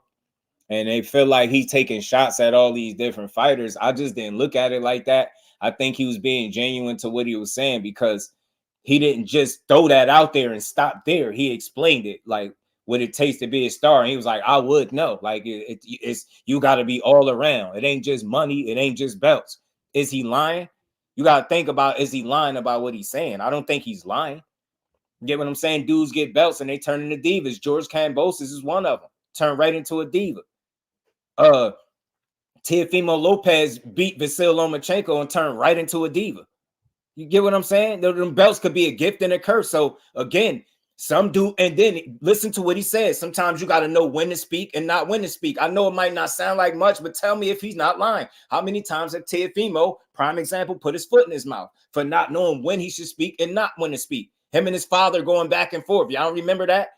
They keep the black fighters. Y'all remember the interview with Mark Kriegel when his dad was over there yelling, don't say that. And come on, man, Floyd wasn't lying. Dudes get a belt and they act like they're above the rest of boxing. Get what I'm saying? You got this dude still. This dude beat Lomachenko and treated it like, you know, it was the pinnacle of the sport. Like it was nothing more for him to achieve outside of beating Lomachenko. And he lost focus for a minute and he got beat up by Kambosos. You get what I'm saying? The belts could be a gift and a curse, man. Some of these dudes turn diva the minute they get their hand on some hardware, bro. Kambosos turned that 15 minutes of fame into a whole hour. He milked the hell out of that. And I was saying it the entire time. The minute that man get back in the ring with somebody good, he's getting his ass beat. And then look, right on cue. He get handled. You know what I'm saying? Kambosos and Teal got them belts and went crazy, bro. Man, you know, I already beat Lomachenko. You know, these fighters, the rest of these guys, they got to do something. I'm like, what? Bro, it's one win. I get it. It's a damn good win that I did pick you to win, but damn. Like, bro, everybody got to do something now because you beat Loma. Like, bro, we picked you to win, by the way, buddy. You know what I'm saying? Pound for pound boxing talk. What's good with it, bro? It was against their cult leader. But if anybody else think it's okay to hate, y'all. Toxic fan base. I'm telling you, they run more. He had way more supporters if his fan base understood the other side of the spectrum. Miss B, what's going on? Happy New Year's to you. You know what I mean? Rodzilla, what's good, family? Peace and love, Brody. Happy New Year to you, bro. True look at Andy Ruiz and how he acted when he won. Get what I'm saying? He literally ate himself out of an opportunity to even possibly win a rematch against AJ. Dudes get belts and they start going diva, bro. They start thinking they're above the other guys. Like, get a belt. That's not the end all be all, man. That's not it. Like, it just take more than that. Get what I'm saying? And look, I think listen to what he said. What he said. If y'all really listening, he actually, some of what he said that it takes to make a star, that kind of represents Devin Haney. He said, knowing how to articulate yourself, knowing when to speak, not when to speak. Hey, man, the man know how to articulate himself damn well, right? He handled himself very well in the press conferences with Regis Prograis, right? He said, you got to be all around, right? He got some belts. He made some money. He getting his name up there. Like, it's more than one way to look at it. But if you just being negative, then you can't see that. But that description of what he said, being well-rounded, that don't describe Devin Haney to y'all, especially the Devin Haney fans. He's not a well-rounded guy. You get what I'm saying? He's not shaping himself into being one of them guys. Like, y'all don't think so? I think he on the path to do it. I want to see how far he go. I ain't knocking him, but let's see it. And if you really want a tank fight, let's see that too. I don't give a damn. Whichever fight he say he want, I want to see it too. I don't just do that. He just take out the boogeyman. Nah. Regis. I ain't look at Regis as a boogeyman, but I looked at him as dangerous and a top guy at 40. You get what I'm saying? But I know that there's some areas where he was deficient at that would cost him this fight. And I said it the whole time. I mean, y'all was here. Y'all probably heard me break that down 1,000 times. I did think he could have made it tougher, but he didn't. Yeah, they can't beat Abdul. They can't beat him, man. But Regis wasn't the boogeyman. Respectfully, I feel like Matias got more of that title. Regis is a veteran fighter that's dangerous and is a top guy at 40 for sure. But I wouldn't call him the boogeyman. But again, you know what I mean? It wasn't like people was beating down his door to fight him, and Dad was persistent about it. So it is what it is. Look, great win. You know what I mean? But it's tougher fights out there for him than Regis' program. That's the thing, you know what I mean? But I do think Matias kind of wear that boogeyman title a little bit because you already know he's just getting in there smoking shit. Got people equate that still be stuttering. Got just catchphrases. He born. Got to say catchphrases. Nah, I be trying to get dudes they just do. But I thought it kind of it described what he is though as a fighter.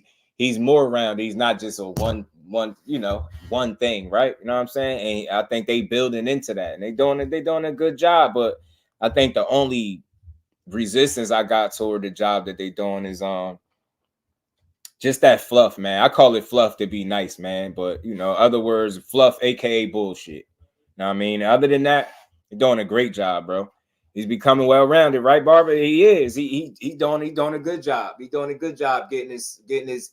And again, I've never remember a time, especially since I had a channel. I ain't been here that long, right? But since I had a channel, I don't remember a time talking about Devin Haney this frequently, this often. You know what I mean? And notice, none of it is slander. It might not be 100% what you see it as, but and none of it is slander or tearing them down. I just have a different opinion on things. But at the end of the day, I know he's one of the top fighters. And right now, if he keep on, just keep progressing and putting himself in position, he's going to get right to where he's trying to get to. But again,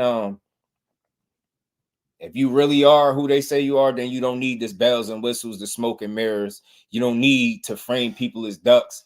You just need to keep winning the fights as you've been doing. Keep doing dope shit like this, bro. This is what I mean. Like this right here, I'm always, even though I can point out the one issue with it, this right here is dope. I'm always giving credit for this. Manifestation is dope, bro. Young man said he was gonna beat Loma and go up there and be a champ at 140. Bang, bang. He get back to back, bro. Gotta respect it. You know what I'm saying? Gotta respect him. You know what I'm saying? But yeah, man. What y'all think he been eating over there, though? Y'all think y'all boy been eating over there? He eating good, man. Dad, send me a plate, man. Dad over there eating good, bro. He over there shopping, eating, feeding animals, eating animals. Like, I thought he was just feeding animals, man. He probably eating them, too. That's probably definitely is. You know what I'm saying? Boy, the heavyweight dream, man. The heavyweight dream, man. Was Loma right all this time, y'all? Was Loma right or nah? Because he said, remember Loma said, man, you heavyweight. Now, remember when Loma said it, we thought he was tripping? I thought Loma was tripping when he first said that. I said, nah, you sound like you scared, bro. Sound like you scared.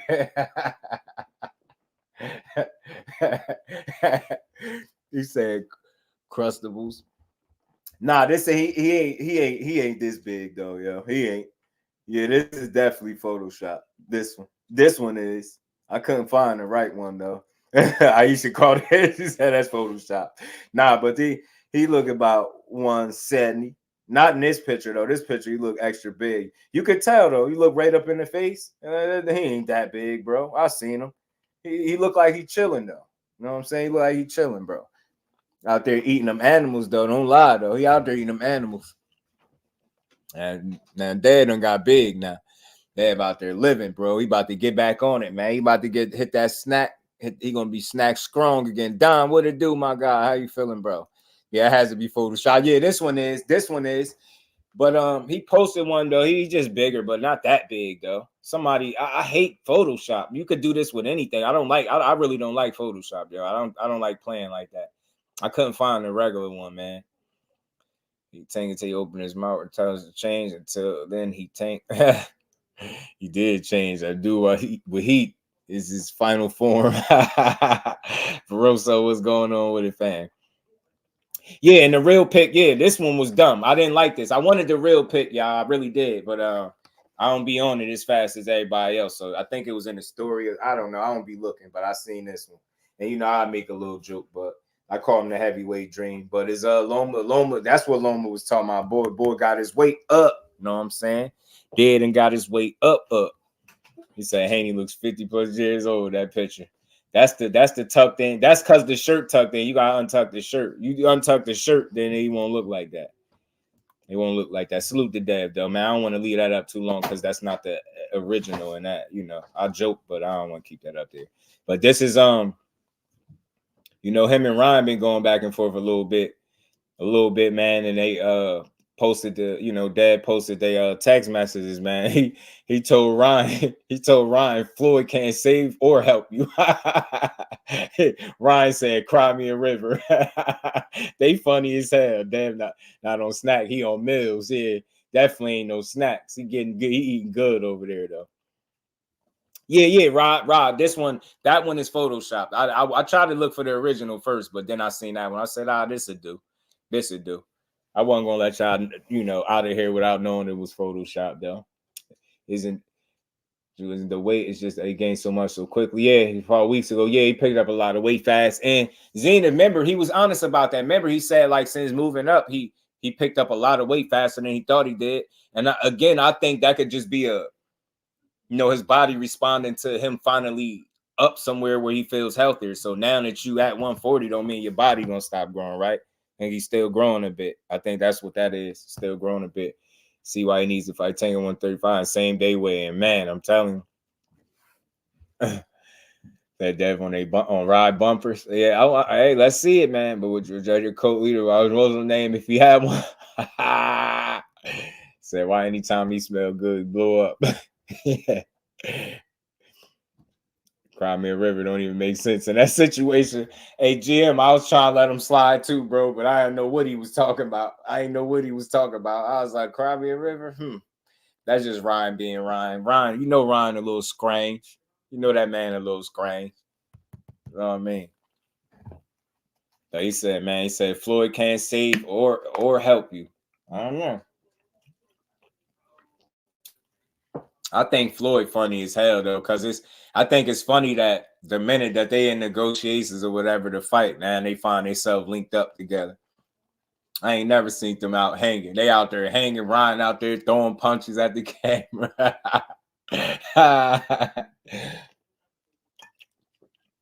He's killing something, make him wait, keep a size advantage is crazy. Yeah. That what's crazy though, Zenith, is people make it seem like fighters don't want advantages in fights. Like they just go into a fight saying, yeah, we want this to be 100% even. You get what I'm saying? Of course, like in terms of no unfair advantages, like obviously like PD type shit, but dudes want any advantage or the upper hand, however you want to look at it. You want the edge. Come on, I done heard this directly out of fighters' mouths, man. You want any edge that you can get, especially if it's a legal edge. Yeah, you want that.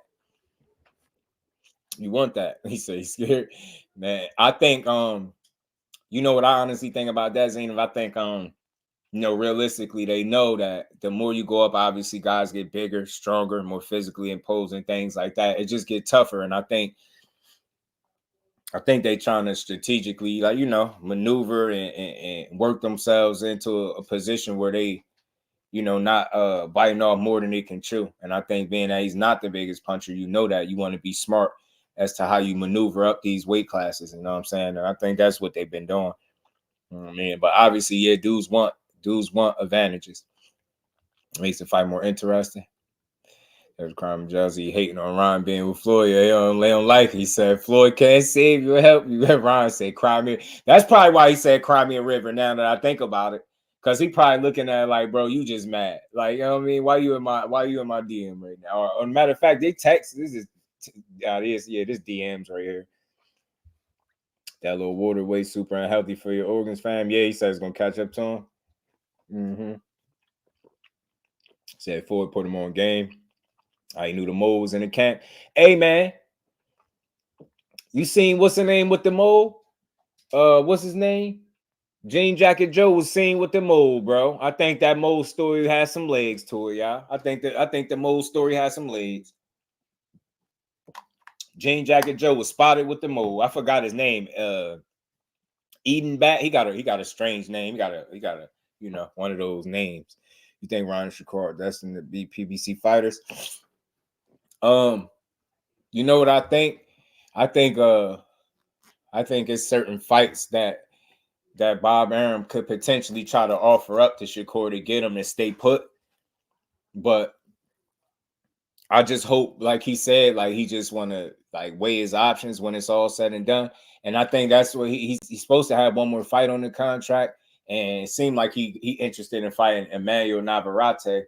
But I just hope after that he does what he say he gonna do and just really weigh his options and see what makes sense for him, what the direction to go. Because for me, part of me feels like if that side of the street, if that BS, that imaginary side of the street still going to exist in boxing, then part of me feels like in order for them to actually make a fight with Tank, you're gonna have to be in the same under the same umbrella at least to avoid that unnecessary roadblock that could be real draining for them as fighters and the fans. Like if you know what I mean, I just want him to go wherever the smoke is at, or you know what I mean, or be in a situation where you're not gonna get stopped from making fights. And I don't want to see that for him. I would hate to see Bob Arum try to promise him the moon and the stars.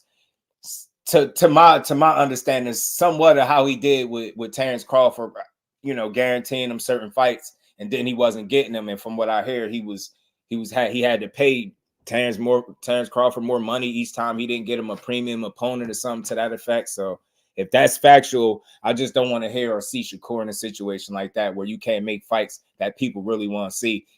And we got to keep arguing that either fighter don't want it, but in reality, you'll have one of the promoters, either or, if not both, not willing to work together to make the fight. And then we sit up and blame the fighters all day. I just don't want that situation. He said, "Are you okay?" That's what that was. You know what I mean? Think about it. Half our bodies is water, right? A lot of fighters are not big punchers. I see you, Aisha. I see. Did you see Shakur's tweet that he said he's not staying with the label? Yeah, I seen. Yeah, I did see it. I meant to bring that up because at the time I seen it, he had posted it like 11 minutes ago when I seen it. So that's all it wants to be his own ball. Like Devin and Floyd, you always strive to try to be the best version of yourself. But I think for him, I'm glad I just haven't had to hear him complaining a lot. I mean, he was frustrated a little bit because he did feel like they was keeping Valdez away from him. He wanted that fight. You know what I'm saying? But I just hope he not stuck in a situation where he can't make fights, because nobody wants to see that. And I'm always for boxing and a fighter. I want to see him reach his highest potential, and I want to see the biggest and best fights possible for that dude, because anything less is a waste of his time. You know what I mean? Right. Accountable there to believe all the talks. When it's time to make a call, they refuse. That Southpaw be killing that. Are you okay? He do, man. He do. His ass, he be tripping. How strong was Prime Gamboa? Prime Gamboa was a beast. Prime Gamboa would beat a lot of people. Prime Gamboa. He was serious. Gamboa was nice in his prime. There's certain people that would always beat him though. He'd say leaving Jay Prince. I don't know. I don't know what he doing, but I'm gonna be watching. You know what I mean? I never heard, my thing for me is I never heard him complain about his team, so that got to be a good thing. You get what I'm saying? Never sitting. I don't hear him sounding like he unhappy with the job that they're doing. So want to be the best deals possible in order to be successful. That's exactly, Barbara. That's where I'm at with it. I just want to see him. And what's going on, man? Happy New Year, man. Merry Christmas, all that good stuff, man. You did my everything all good over this side. But yeah, that's what I want to see, because I know as fans, a lot of times people talk like they know what's best for these fighters. I don't know. I can't say I know what's best for them, but I just want to see him be in a situation where he feel like he good and he could get the fights that he want to kind of, you know what I mean, make, carve out the kind of name for himself that he wanted. You know what I mean? So that's all. I just don't want to keep hearing sides of the street. The reason why this fight won't get made because this one don't want to work with this one. I just don't want to see him be in a situation where that's the situation for him though. You say, what's my thoughts on Cameron Duncan? Should I pass in Cameron Duncan? You know what, real quick, I was gonna leave that out, like not so much the passing, because we had touched on it real quick. Yes, I listen. Anybody that's a part of the sport of boxing, is boxing always takes some type of hit. We're not gonna make it seem like I know all his history inside and out, but I believe dude had over 30 years in the game. And speaking of that, did y'all see what Rick Glazer said about him? Read this. Rick Glazer said, breaking. Longtime boxing manager Cameron Duncan has passed away this morning. Duncan managed many top fighters over his 33 years in boxing. Duncan was 67 and in ill health for years. There's no RIP here. It's good riddance, Cameron Duncan. The lies have officially stopped. I'm definitely, if I ain't care for this dude too much before this point, I definitely don't care for him now. I'm not about to cry a river and act like I said, know the ins and outs of this dude's career. But I just think, morally as a man, like this ain't it. This not it. Like, it ain't that deep. You just said he had over 33 years managing top fighters, and this is the shot you take. So there'll be no RIP here. So why even speak on him, Goofy? Mermaid Man be tripping, bro. Like, get him off of there. He bugging out. I thought that was wild. And look, man, I don't watch boxing for you know, the beefs and the stuff like that. I seen people having different opinions on that on Twitter. I seen some people kind of downplaying it. I seen a couple people downplay that he said that. I was like, I don't know, man. I look at it different. I'm a grown man. Don't you know, somebody just died, but bro, that man ain't even in the ground, and you already throwing stones, bro. I was like, bro, songs come from smoke. Yeah, that's crazy. Rick Gliz is an asshole. He really is, man. That's tasteless right there. Said it last year. The legacy fight 35 Tank for Shakur Yap. Devin was never a true lightweight, and his legacy fight would be at 147 with Boots. Rarely wrong. Man, that's a hell of man. That's crazy. But man, yo, I just think that's a slaughterhouse, man. He getting there with Boots. That's just me, y'all. That's one fight I think that is all wrong for him. AB should never fought my down. Absolutely not. Unc Dre Finest, what's good, man? How you feeling, family, man? Good to see you in the building, man. How you feeling? Yeah, it's inexcusable for real. It's cold. It's just disrespectful, and the man still got a family mourning. But you do that on a public platform where it's troll heavy. That's all they do is troll and be disrespectful. You get what I'm saying? It's crazy. That man, I'm telling you, crazy. He said Ray Davis said when Rick time ends, he's gonna ask God why he didn't turn on the dominant back. Yeah, he a smudge monkey. Now I'm telling you, he's disrespectful as hell, bro. I think that was very, you know, tasteless, man. He's a clown for that. Just how the fight play out for Marcos Maidana versus Devin Haney. I'm gonna be honest. And you saying Marcos Maidana? That's I'm assuming a prime Marcos Maidana.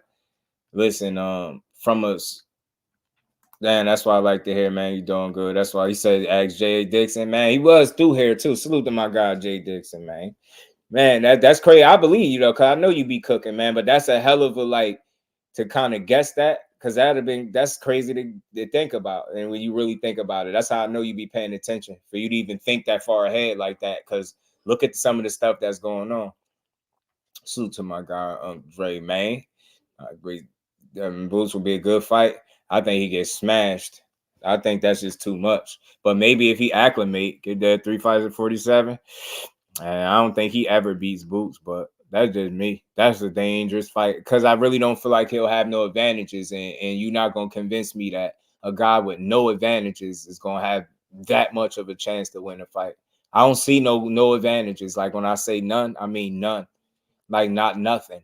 Like I'm not trying to be funny. I just think Boots is a guy that could be at a higher weight class if he wanted to be too. I don't think he weight bully and none of that. I'm not going to pull that stuff with him. Because he'd be 145 and then and stuff like that. So, but I know if he wanted to, he could be at a heavyweight class. Fate was good, my bro. How you feeling?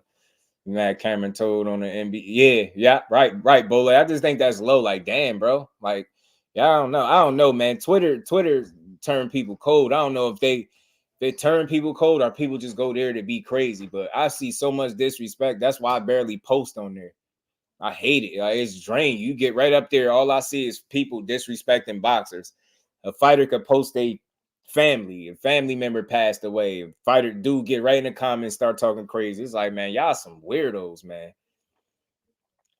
Prime Marcos Maidana, look, one or two ways. Look, I don't know if he'll be able to keep that guy out of his wheelhouse. If he can keep Marcos Maidana out of his wheelhouse, then he got a chance to outbox him. If not, then he getting stopped. That dude was throwing, look how many punches around he was throwing against AB. I just want people to understand that I'm not being stylistically, that seemed like it'd be a tough matchup. But if he can keep him out of his wheelhouse and he can outbox him, that man, Mayweather don't even look his way. Yeah, man. They thought he was taking shots. So once Devin signed that ESPN deal, he'd be too big. He should have been at 140 years ago. And that's why I say he stayed at the bare minimum 3 fights too long. Yeah, it's not a good fight for him. I don't think so. I think he gets hurt, man. He a Water Walker for a reason. Nah, he could do his thing, but shit me, man. Boots, man, that's different. until Devin gets there, yeah. And gets 3 fights in, right? Devin is bigger than Boots, or just as big, right? Ennis versus Barrios. They saying, I think Boots. Is it BOZY? Did BOZY say they confident that they can get that fight? Flossy Sports, what's good with it, bro? How you feeling? Flossy Sports TV in the building, 145 plus 10. Tank was Boots size. What you think? If Tank was Boots size, he'd be a human cheat code. He already a cheat code at the size he had. That's really at that point is not fair. At that point, it's not fair. Not with somebody sleeping shit like that, punching like that, and and then he Boots size. I mean, he got the long arms with the height. Whew. Yeah, it's almost cheating at that point. Yeah, it becomes very unfair. I see, Miss B. There's a rumor that Boots and Barrios are in negotiation. Yeah, Aisha, I seen it. I think it was Boots BOZY that's saying they're confident that that fight is next, or they get that fight. So look, I'm not against it. I like Boots. I like Barrios, man, but he ain't winning that fight, bro. Barrios not winning that fight. Respectfully, y'all, in my opinion, he not winning that one. Somebody get hurt, man. No respect. Virgil Ortiz. Yeah, July 6th. He fight this weekend.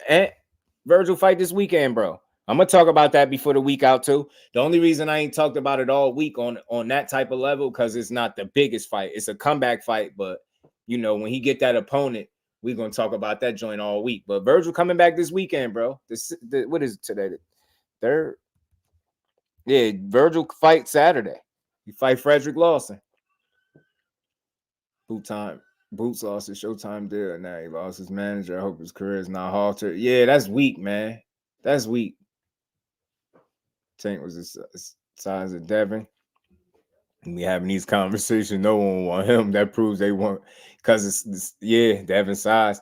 I think his size makes people a lot more comfortable. I think they got that to bank off, but I urge people to understand that you know, he might have the size, but I think I thought the whole time that people made put more into it than what, you know, what it really is, because I think that fight still gets won because of skills. And I think no matter how much weight you packing on or how much you rehydrate, your chin ain't this. Your chin is gonna be your chin. Instead of trying to fight Boots, or he's still on his rag.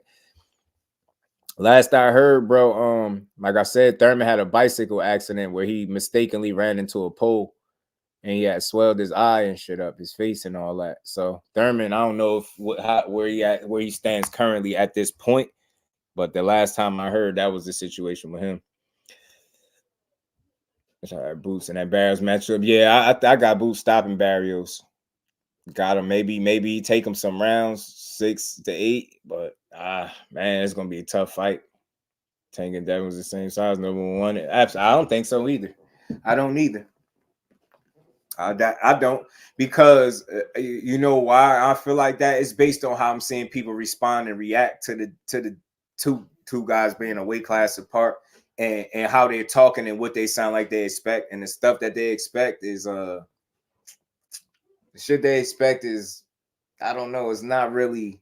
It tells me that you want to be comfortable and confident in your guy. YB, what's good with it, bro? Billionaire Boxing, what's good, bro? How you feeling? Boots is gonna hurt Barrios bad, absolutely bad. And it's crazy because I wanted to see Barrios keep winning. I like Barrios.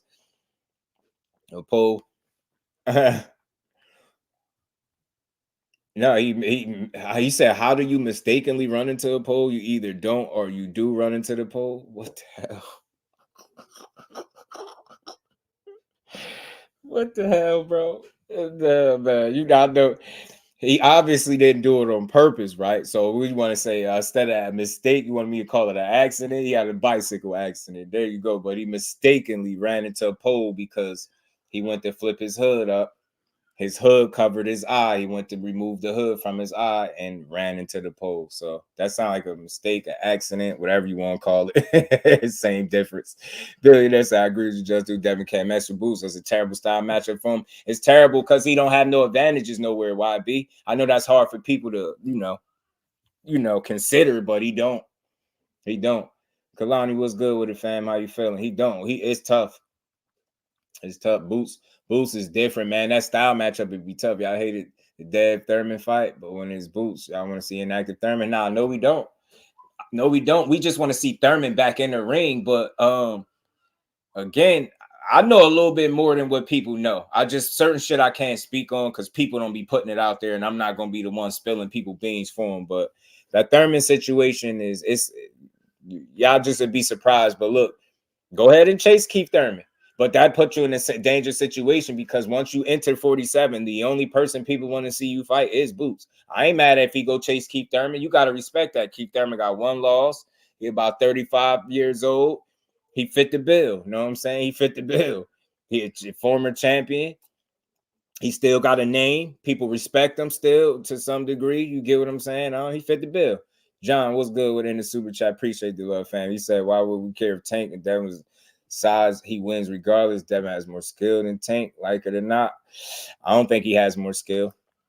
That's just me. From what I've seen from both fighters, I don't think he has more skill. I just think they have different styles. You know what I mean? I don't think he got more skill, though. I don't see more skill. And I see Tank having don't the things that Tank do well and the mistakes mixed with the mistakes that Devin has been known to make in his career, unless he's fixed those mistakes. And I don't think Regis is a good barometer because he's not a well-rounded enough boxer to make that assumption that he's fixed those mistakes, corrected them all, because just one fight ago, you know, those same mistakes really were still there. So I think he had the right opponent in front of him in Lomachenko to exploit some of those weaknesses or those shortcomings, those areas where he might not be his sharpest. But then Regis was the polar opposite of that. Regis, where he was deficient at, that allowed Dev to go in there and look like new money against his ass. And that's exactly what he looked like. So I think the risk that you run, though, is you better challenge yourself because nobody is going to fight. Nobody at 140 fights like Regis Prograis but Regis. I just want to be clear on that. I love Regis, but nobody fights like that. All the challenges are going to be different. Tank Davis is not a Regis Prograis. It won't be that easy. You're going to have to go way more into your bag than that. I don't think you'll be able to box at Tank Davis the way you box Regis, simply because they're two different fighters. The IQ totally different. Tank is a complete athlete. You hear Teddy Atlas call him the most complete fighter in boxing. And we ain't never got to box again. Well, I already been getting these bets, but now it's time for you to get your just due. Salute to my guy, John. Appreciate you, bro. So, and again, it's all good. Like, you ain't saying nothing wrong. Devin has a chance to win most of these fights that we entertain him in, I think. And that's the reason I say most, because some people just go too crazy. That boot stuff, y'all, nobody can convince me he gonna beat Boots. Like, that just out for me. My mind is made. He beat Boots. My respect for him go way higher than it already is, and I respect the hell out the kid. But beating Boots would be wild. Icon Canadian was good, fam. Barrios versus Virgil, a good one. Virgil Ortiz versus Barrios, man, that's tough too, because he out here punching like that. He out there punching. Thurman can fight Blair to Flair. Yeah, get his lick back. Get his not lick back, but get his legs back under him. I mean, Stanionis fight, since they both been out the same amount of time. I think Boots versus Barrios makes sense next. Yeah, I'm with it. I just like Barrios, and I just don't see too many cases where he win that fight. But I like it though. And Thurman and Stanionis would be good. You know what I mean? That'll be a good fight. The boxers are not enough fights. I'm telling you, Barbara, we got a ton of talent. Mistakes are dead, man. You stupid. John a fool. He said he got a pregnant belly. Almost tagging Devin all night. Yeah, I know he was taking skilled as hell. I'm telling you. And then the fact that Truck Simpson was just saying, man, the shit's Tank dude was scary, bro. He like, man, y'all ain't seen the best of him yet. People keep saying it, so okay. And my boy, salute to my guy Fate. AB back in camp. That's my guy, AB. That be Bootsy won an argument pound for pound number one. I promise you, billionaire. I promise you, bro. I'll be right there with you. Like, man, he's definitely number one. You know what I mean? He definitely number one. Definitely, man. Undeniably number one. And I ain't going back and forth. Like, put him on the number one, bro. He beat Boots. That's crazy. Shit, it's some people at 40. If he beat, the respect gonna continue to go up for it. It's real smoke at 40 for him. He start to chase down them champions, start beating these dudes up. the Ryan fight is just should be entertaining, but that's not one of the guys that I got picked to beat him. I mean, he has a chance. He could be a live dog, but I don't see no Ryan Garcia being able to beat him. But you know, the Subriel Matisse is Gary Antoine Russell, Teofimo, like shit like that. I mean, those fights are good. You beat those guys, my respect continue to grow for him. You know what I mean? Boots, y'all, nothing to say. Just say, man, he beat Boots, bro. Like I said, my respect goes through the roof, man. I'm telling you. Like, are bigger men. I've seen Ryan fight someone the same size. That was the only man that has in 31 fights. It's not a coincidence. That's a great point, Zena. Tank got tagged by Cruz and Tank lost. I don't care what you say, right? If you think Tank Davis lost against Pitbull Cruz, bro, I just urge that you go watch that again, because it ain't no way on this green earth right here that Pitbull Cruz beat Tank. Like there's no way in hell. I was genuinely, that's how much people don't like Tank. That's how much they don't like him, bro. They don't like him so much that they'll tell you a guy beat him when they know damn well it didn't happen. Pitbull Cruz know he lost the fight. I don't give a damn what he try to say. He know damn well you didn't beat Tank. That man ain't beat you with one hand. Your favorite fighter will have a tougher time. I just seen my guy go in there with some issues, and he had a tough night. So just think about that. You know what I mean? Tank went out there with a guy that's bringing constant pressure and was punching on this dude. You get what I'm saying? Punching on this guy. I don't know. He's different, bro. Salute to my guy, YB. So the best fighter that Boots fought. The best fighter? Shit, Villa. Probably Villa. You know what I'm saying? He damn sure the toughest. He damn sure the toughest. The rest, listen, Boots ain't going to get challenged. We going to know when Boots really going to get tested. You get what I'm saying? And I think 147 is his for the taking. I think maybe if he moved to 54 once he get there, I think he might have some tougher fights there. But respectfully, I think 47, at the way he beat Villa and the fact that he was tough as nails and he just styled on this dude, I just don't see nobody at 47 beating Boots right now. I don't see it. He said Tank Simpson just Ismael Barroso in the building was good, man. Devin just moved up. Bigger than the whole division. He also had a size advantage at every fight he can make. I don't rate him highly until I see him fight someone his size. Nah, I feel you, man. Talking about Tank Simpson. Now, Tank Simpson, that guy, man. That's why y'all always talk. That's why you think your favorite fighter always talking about Tank. That should tell you everything you need to know. Well, he should have been talking about taking them New Year's resolution plans. Goddamn it. He talk about Tank everywhere else except for these New Year resolutions. That's why I told y'all that shit be for sure.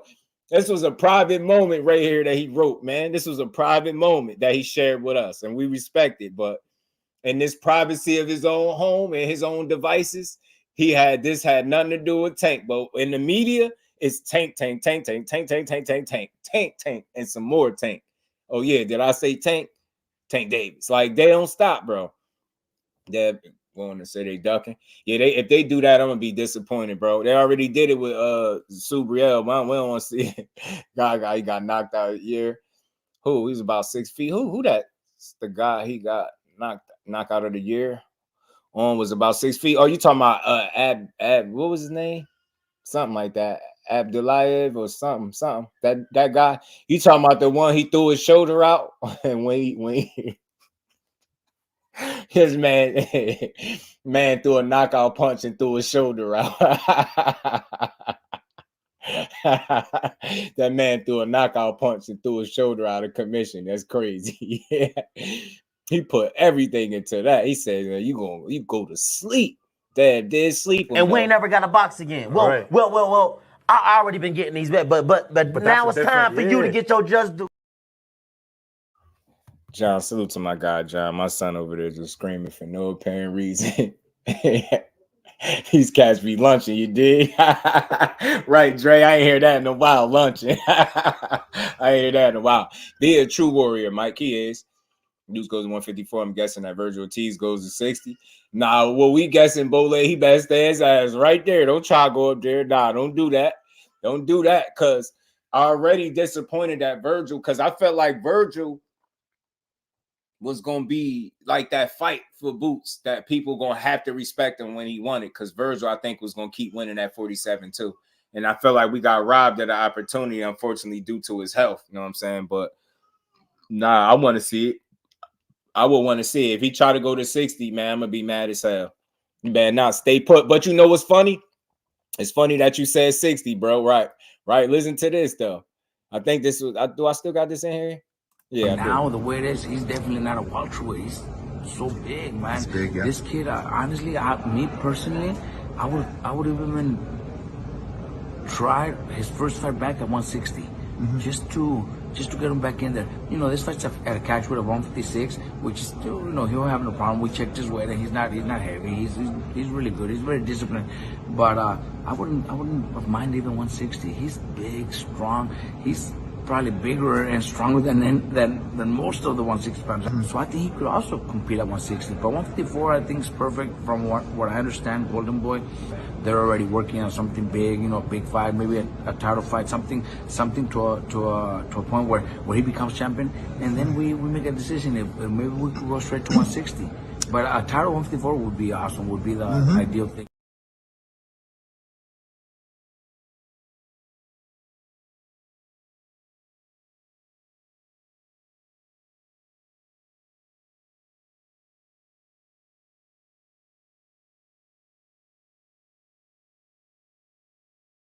You say that, it makes me think he needs to be fighting at 60 now and not 54. And I remember somebody say that. You know what I'm saying? He just said the guy.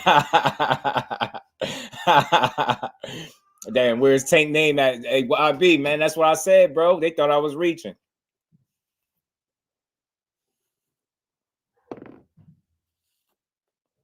He said Virgil should have went to 54 about 2 years ago. Hey, Jay, you right. You know how you right. I mean, we seen the issues he had, and then you just heard Robert Garcia, who he is back now training with, and salute to them because I think they make a great team together. I'm glad they worked out whatever differences they had because I like that for him. I like that for both of them, man. And, I like Virgil as a talent in the sport, man. He a good fighter, man. And Boots heard it too. Yeah. Bole, they setting the table. Hey, Bole, they setting the table already. He say he bigger and stronger than most 160s right now. I'm like, damn, okay. So go your ass up to 60 then. Nah, but I like Virgil though. I'm rooting for him. I hope, you know, he got his health situation under control, and I just want to see him do his thing, man. He a fun fighter to watch. He got a fan-friendly style, and he come in there to get you out of there. He don't like overtime either. So I like Virgil Ortiz, man. He's a good fighter. Man, that's what I said, YB. When we say that ain't had them names on there, we not knocking them, but we just pointing out what we already felt like we knew.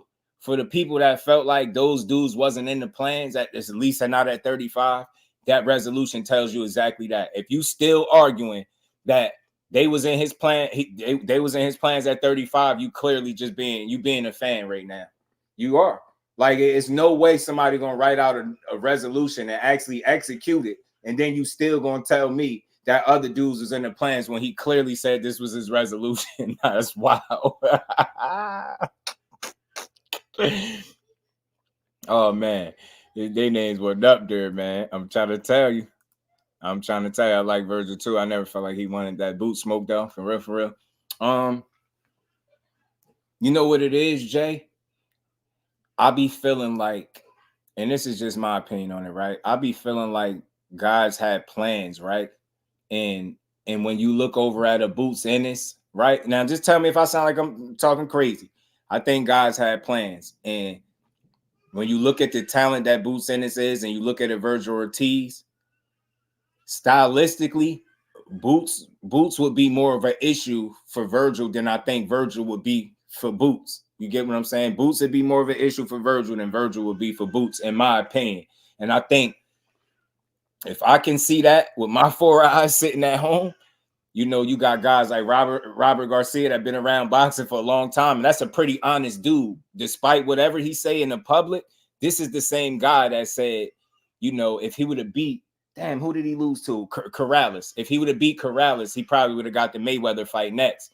But he was so real. He said even if he got that fight, he probably would have lost anyway because he said Floyd was that good. So what I'm saying is, if he's able to be that honest about himself, best believe when he look at Boots Ennis, he feel like that dude is dangerous. And matter of fact, YB in here, salute to YB because he interviewed Robert Garcia. Your interview, I did a video on your interview with Robert Garcia when he said Boots Ennis, he said he could see Boots being up rounds or something like that, you know, or Virgil could be down 5 or 6 rounds and, you know, you got to kill him to get him out of there. To me, it sounded like he already admitted that kind of fight, Virgil will be down in rounds. And I just don't see him all of a sudden coming on super strong and then stopping Boots. I don't see it. So I don't think that again, it's about plans, bro. Like I really believe dudes be having plans. And I don't think Boots being people immediate plans. I think that's a kind of fighter, respectfully, that if you got something good going on in your career and you win it, you want to fight him when it's meaningful. You don't want to just fight him on the way up. Now, listen, I'm not against them fighting before they got a title, but I'm looking at it from a boxing standpoint. And in terms of them, that could ruin everything you got going on. You fight Boots prematurely, you're going to make sure it's worth something. That's my thinking on it. So I don't think they scared of him or none of that. I think Robert Garcia really believe in Virgil. Like I say, he talk about him like, you know, like he wanted the absolute best and he believed it. He said he wanted the hardest worker. So, I mean, I think Virgil could, you know, he could make a push at 154. I think so, but I just don't think a Boots was in his immediate plans. Like, I think they was only trying to visit that, you know, cross that bridge when they get there type deal. You know what I'm saying? I don't think they was planning on fighting each other. They say that he say he understands why 90% of people will pick you get YB. That's why I was like, man, that was a great interview, bro. He almost told on himself a little bit. You get what I'm saying? Because he like, you know, Virgil's health and this and that. Then he's like, you know, Virgil's the kind of fighter he could be down 5 or 6 rounds, you know, and he could just come on strong. I'm like, nah, not against Boots. That's not the fighter to be down 5 or 6 rounds with and then think you're going to just come on strong. If he get up 5, 6 rounds, he got a reputation for getting stronger as the fight go on. So, nah, bro, you ain't going to just pull it out your ass. You know what I'm saying? Nah. Me too, Aisha. All those flare-ups. I need to see what he look like. Know what I mean? And I'm hoping he look good because I want to see him do his thing. I like him. Some years ago, Robert said Virgil needed 48 months. Y'all. And yo, I told people that, bro, and they still try to argue, Bole. I said, yo, if the trainer said they need 48 months to be ready for Boots, how are you in the comments arguing with me that he'd beat him right now? Like what? And I'm supposed to believe that, and the trainers don't even believe it. Like what? Whatever, bro. And think about it. This is a trainer that speaks so highly of him. Look what he just said. He just said, yo, Virgil, he wouldn't mind testing him at 156. He said, yo, this dude probably bigger and stronger than most 60 pounders.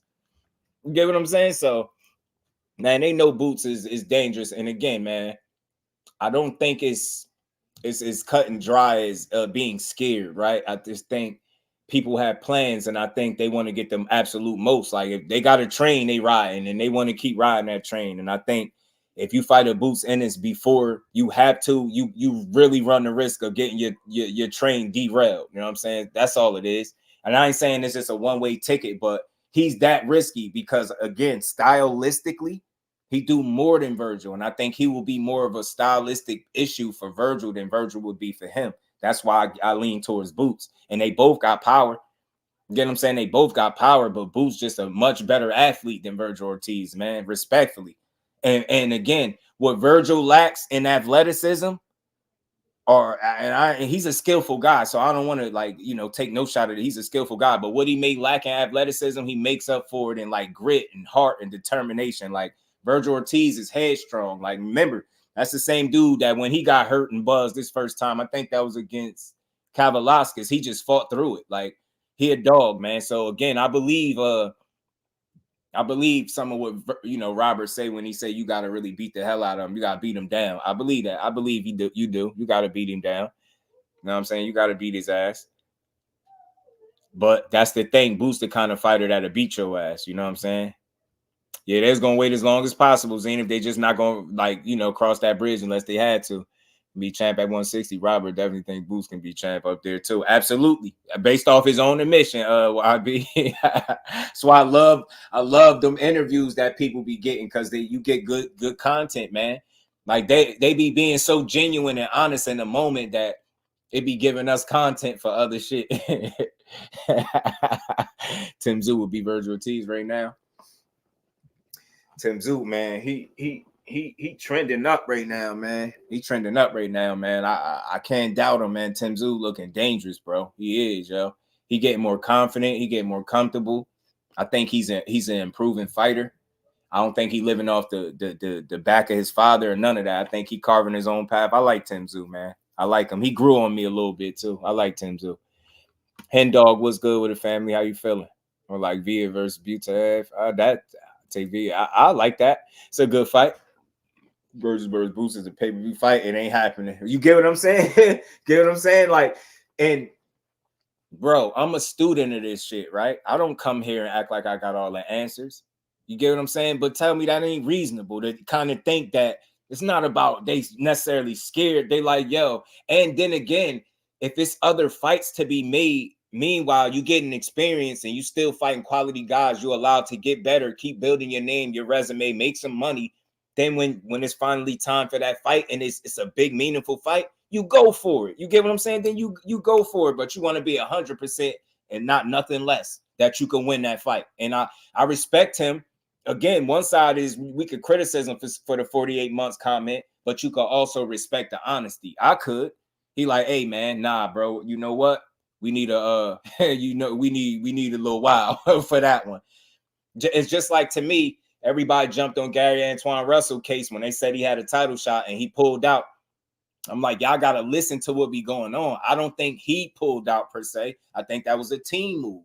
And I said it. It's easy to criticize him for not taking the title shot, but it take a different person to understand that his team obviously seen something that we probably seen at home. They felt they needed to tighten up, and then they'd get back to it. And I was like, I think that's what they did. It's only going to make them better. So again, Robert Garcia could have been like the typical coach or trainer and be like, oh yeah, you know, my guy out will take Boots out right now. He didn't go that route. That's why I can respect him. I can react to the 48 months comment, but I can't crucify him for it because he being honest. And that's how you keep your fighter around. Not lying to your guy, telling him he could beat people, and in the back of your mind, you think he can't. You get what I'm saying? Like, it's different. You get your guy hurt like that. Hen Dog, my guy, man. Appreciate you, man. Just got another job. Oh, salute to you, man. Congrats to you, bro. Congrats. Tim Layton, hashtag JBT. What's good with it, bro? Just boxing, talking, and building. I was saying Davies is another fight I'm ready to see Saturday. Me too. Me too. I just want to see what's going to happen because, Davies said he don't know if Rolly is a shit fighter or Barroso, or is Barroso that good? He said he just can't. He can't figure it out. Well, I tell you what, he gonna probably be able to figure it out come fight night. You know what I mean? He gonna come fight night. I'm pulling for Barroso. Me too, man. Justice for Barroso, Mike. I like Barroso. I want him to win. I respect there was a lot of changes in Antoine Camp. Probably a smart move. Zenith, bro. I just want to highlight something else too. Notice, bro. The fight, I do my reading. I don't just be coming here, or I don't just try to read the headlines and come here and just say anything. I really be reading, and I be, coming across some shit before I get here. So I read that it was a team decision. Like they elected not to accept the title shot because they felt like they seen some things in the Ramses Bartholomew fight that they needed to work on before they take the title shot. They said even 1 or 2 more fights and he'd be ready for that title shot. How could you not respect that? That's what's wrong with boxing. Even though who don't think he would have beat the guy for the title? Because I do. I think he could have beat any of them dudes right now. But to say, you know what, we're gonna take a step back. We're gonna tighten up on some things, and then we're gonna get back at it. I gotta respect it. And then one more thing I wanted to point out. Notice, wasn't the Ramses Bartholomew fight the first fight that he had since losing his pops? Similar to his brother Antonio having his first fight since losing their pops, and didn't they both look, not their best? You give him respect. Antonio took his first loss. He got knocked down once or twice. He didn't look good at all. His timing, the distance, everything was off. You get what I'm saying? It was a tough fight for him. And then Antoine get in there or Rancis, and he get caught with some shots, get, you know, clipped a little bit, and you get what I'm saying? He had a performance where you like, oh, you seen something real quick. So again, I think you just got to give people time. That was their first performance since they lost their dad. I think you got to consider that, and you got to understand that they wasn't going to possibly, is a chance they wasn't going to look their best. And I think now that, you know, he had a chance to like reassess, come back. I know Kent Cruz wasn't the biggest name, but he went in there and polished that dude off, and he looked sharp for the short time that he was in the ring. That's what you want to see from Gary Antoine. So I appreciate it, man. They preserving his career, I think, by making that move, and he still should be within a fight or so of a title. You get what I'm saying? He shouldn't be too far at all. Yeah, we going that. Do you mean the passing of the family members? Oh, yeah, the father died. Yeah, trained both brothers. Yeah, it was just a lot of adjusting going on. Them getting used to not having a pops, the voice in the corner. Like, you got to think that stuff is real. Like, you could be fighting them mostly, not really. You know what I mean? It's a lot to deal with. These dudes is young dudes. They out here, and they had lost a brother not too, man. They out here losing people. You get what I'm saying? Big, important pieces to their family. Like, you think that they go in there and that don't affect them, you fooling yourself, man. So I think they human at the end of the day, man. And again, he looked better in his most recent performance, and I think it's only up from here. I think with more time, I think Gary and his other brother, I think they'll do right by the brothers, man. They'd be all right. Gary's injured, probably limited on working with him. You get what I'm saying? It's a lot of little factors in him. That's why I'm not always a guy that is trying to jump down the throats of these fighters. I think, and people call everything excuses. I call shit reasons.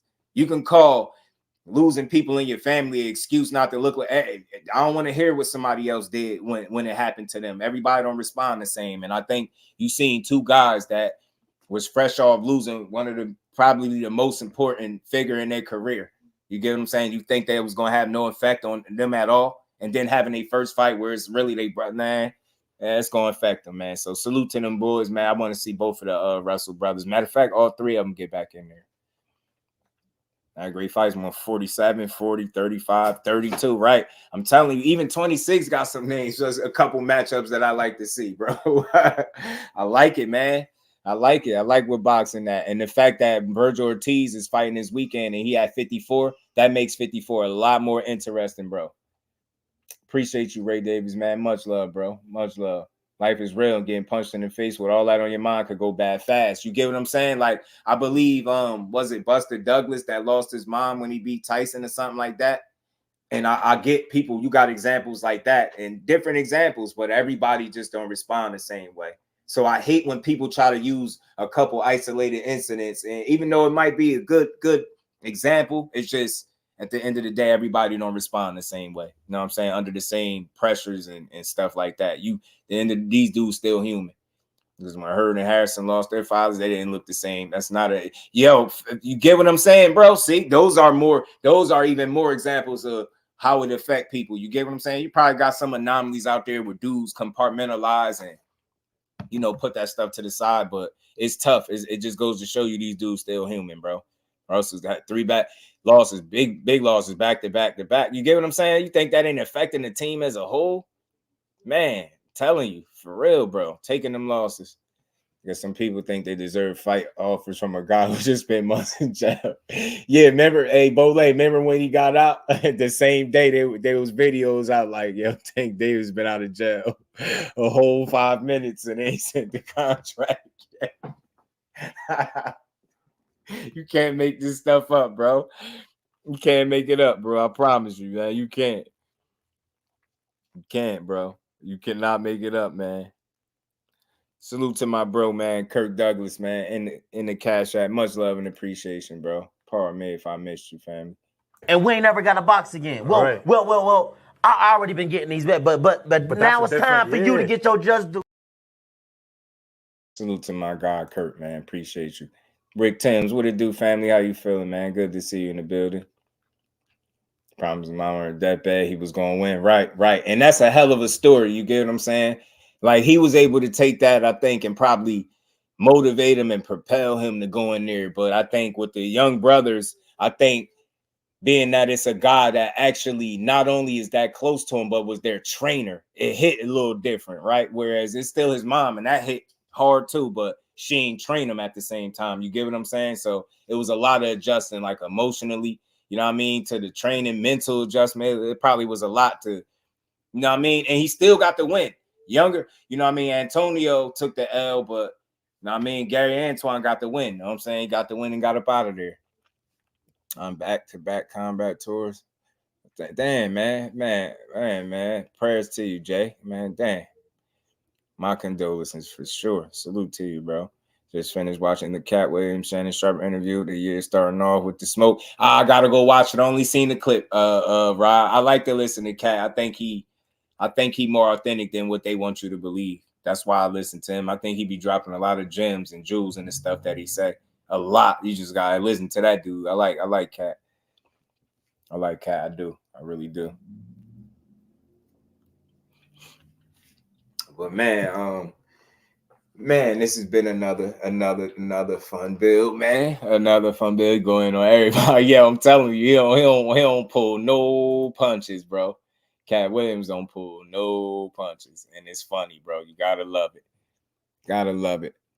But real quick too, I seen BOZY ENNIS say you know, Boots has stopped this guy, man, but he gotta come to the US. And the reason I be bringing this up when I be reading, because it was a recent quote that BOZY said. He said, you know, Boots has stopped this dude, and I think he will. Matter of fact, I know he will. He just got too many holes in his defense, and he way too aggressive. And I think he'll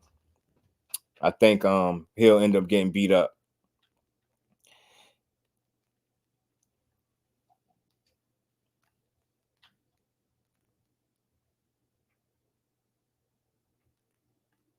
Oh man, that's dope. Salute.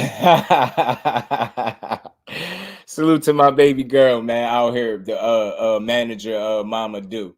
She out here. She hit Bomac up, and she asked about an interview, man. She asked about an interview with Keyshawn, and Bomac hit her back. He said we can do it right before his fight. That's what's up, man. Salute to my baby girl on the job. I see you out there pushing this Just Do Boxing brand. Yeah, man, we need Keyshawn up here. We need that. Salute to the baby girl, man. Shout out to Bomac, trainer of the year, man. He definitely trainer of the year for that. I already said he was trainer of the year before that, but nah, that's dope. That's dope. I definitely need Keyshawn up here. Hell yeah. I'm glad. Salute to the baby girl, man. We definitely got to get Keyshawn up here. Definitely. I feel like all these fighters we talk about, why not? Why we can't bridge the gap and get them up here? I ain't Fight Hype or Fight Hub and none of that, but we still just do. So why we can't build with the fighters? Salute to my baby girl. You know, I like Keyshawn, man. I always talk about him anyway. I'm one of the advocates for him, so why not bring him up here and chat with him about the biggest fight of his career? You know what I'm saying? For sure, man. That's dope. That is dope, man. Salute to Bomac for answering back. I knew I liked that. And dude. we ain't never got to box again. Well. I already been getting these bet, but now it's time for you to get your Just Do. There you go. Yeah, forcing Just Dudes. Yeah, Cat Williams, boy, he's something different, man. That dude a trick bag for real, man. But but yeah, salute to Bomac.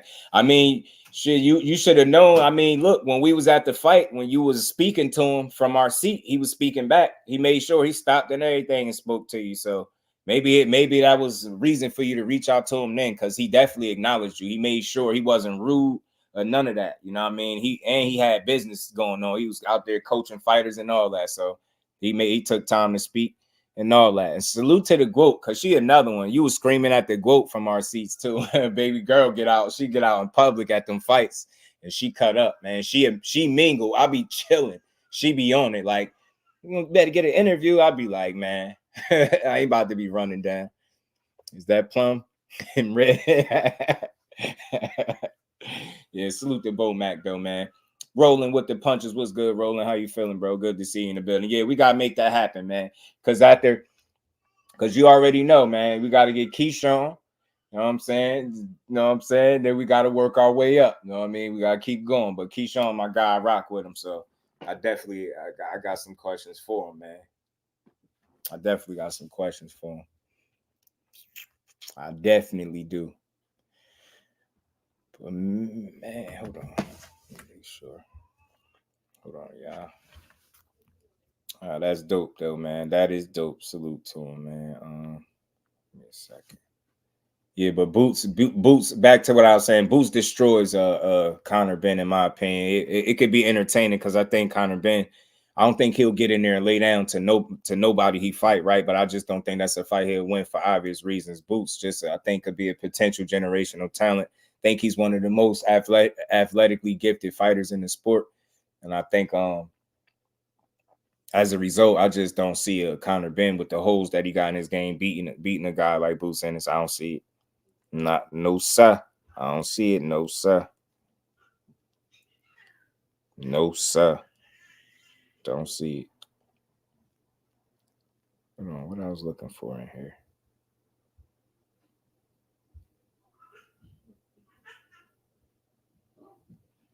Yeah, BOZY said his ass gotta come to the States if he want to smoke. Yeah, I was cooking on it a little bit the other day, but you know, we here, so we could talk about it a little bit. Look, I see different results, Marquis. People complaining about it because they like it's a weak move because you calling up a smaller fighter. I really don't know how people look at this in boxing, but I need for people to start using their heads. I ain't seen him I have seen him in person. I'm tripping. I've been to a couple of his fights, but I ain't stood right next to him. But I don't know if people seen Shakur Stevenson in person. I have a couple times, right?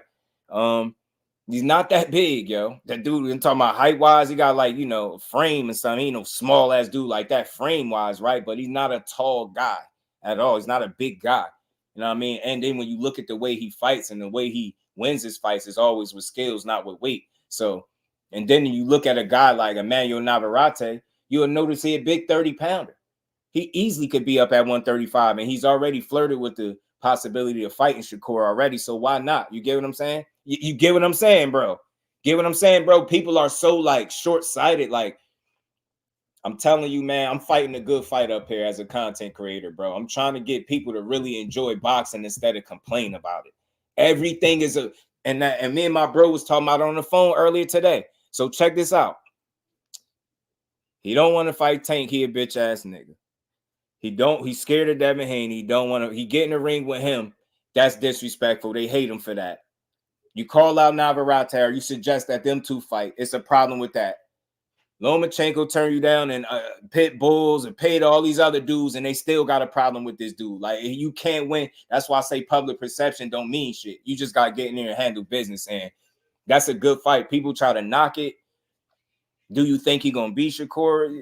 I don't think so, but do I think it'll be a good fight, a good test, good experience for him? Yeah, I do. And I think it's a fight that I've heard people say that, Navarrete beats him. He throws too many punches and he throws on awkward angles. He got power. Like, Shakur going to be hands in his pocket. I done heard it all. So I'm like, the more people tell me how he going to look, I definitely want to see it. Navarrete lost one time. He been kicking ass ever since then. And you know what I mean? Looking sharp. He beat Valdez up. You get what I'm saying? He beat Valdez ass. You get what I'm saying? I like Navarrete. So he's a top-ranked fighter. It's an easy fight to make. See, people, sometimes we just be being, I don't want to say we greedy, but we just want what we want when we want it, right? And ain't nothing wrong with that. But sometimes you got to be a little more realistic. That's an easy fight for them to make. And if you think with him having one more fight essentially on his contract, why not get it out the way with a top-ranked fighter? I doubt if it be somebody else from across the street or another promotional company. You get what I'm saying? I see him lining him up with another guy from Top Rank. You know what I'm saying? My son in there just screaming at the top of his lungs for no reason, huh? Yeah, top ranked fighter, make it easy. Obviously, say I beat him. No, yeah, I think he did too. I did. Made that a draw to make this fight with Shakur. That's why he was a co-main. Yeah, Robson. I mean, he beat. Remember, they gave him the win. You talking about Valdez, right? He beat Robson too. Yeah. Right, Ray. So that's what I think too, bro. I think that's what they were setting up. You get what I'm saying? We're making them the co-main and people talking about it. I think you're right, bro. I think they were setting that up. You get what I'm saying? Man, salute to you, Jay, man. Appreciate you, man. You already know, man. I would take Navarrete. Listen, Zenith, I love the Moritalia fight, bro. I keep hearing people say it, but you know what? I'm surprised that Muay didn't call him out after he knocked out Nakatila. I thought that would have been dope for boxing if he'd have called out a, you know what I mean? Like, cause I'm a different supporter. That's why I don't call myself a fan. I'm a real supporter of Shakur. I want to see him fight everybody that's dangerous, everybody that's good, everybody that fans say he can't beat or he should fight. I want to see all of them. And I know Raymond Muay is a name that keep coming up. And I felt like after he smoked Nakatila the way he did, I was like, bro, I was hoping, yo, as a fight fan, I was like, yo, I hope he calls Shakur out. I ain't never hoped for that after somebody win. I was like, man, I hope he calls Shakur. But I think he said Devin Haney. I think he had said Devin Haney or something like that. I thought he called Devin Haney out like twice or something, like back-to-back fights or something like that. Thought he did.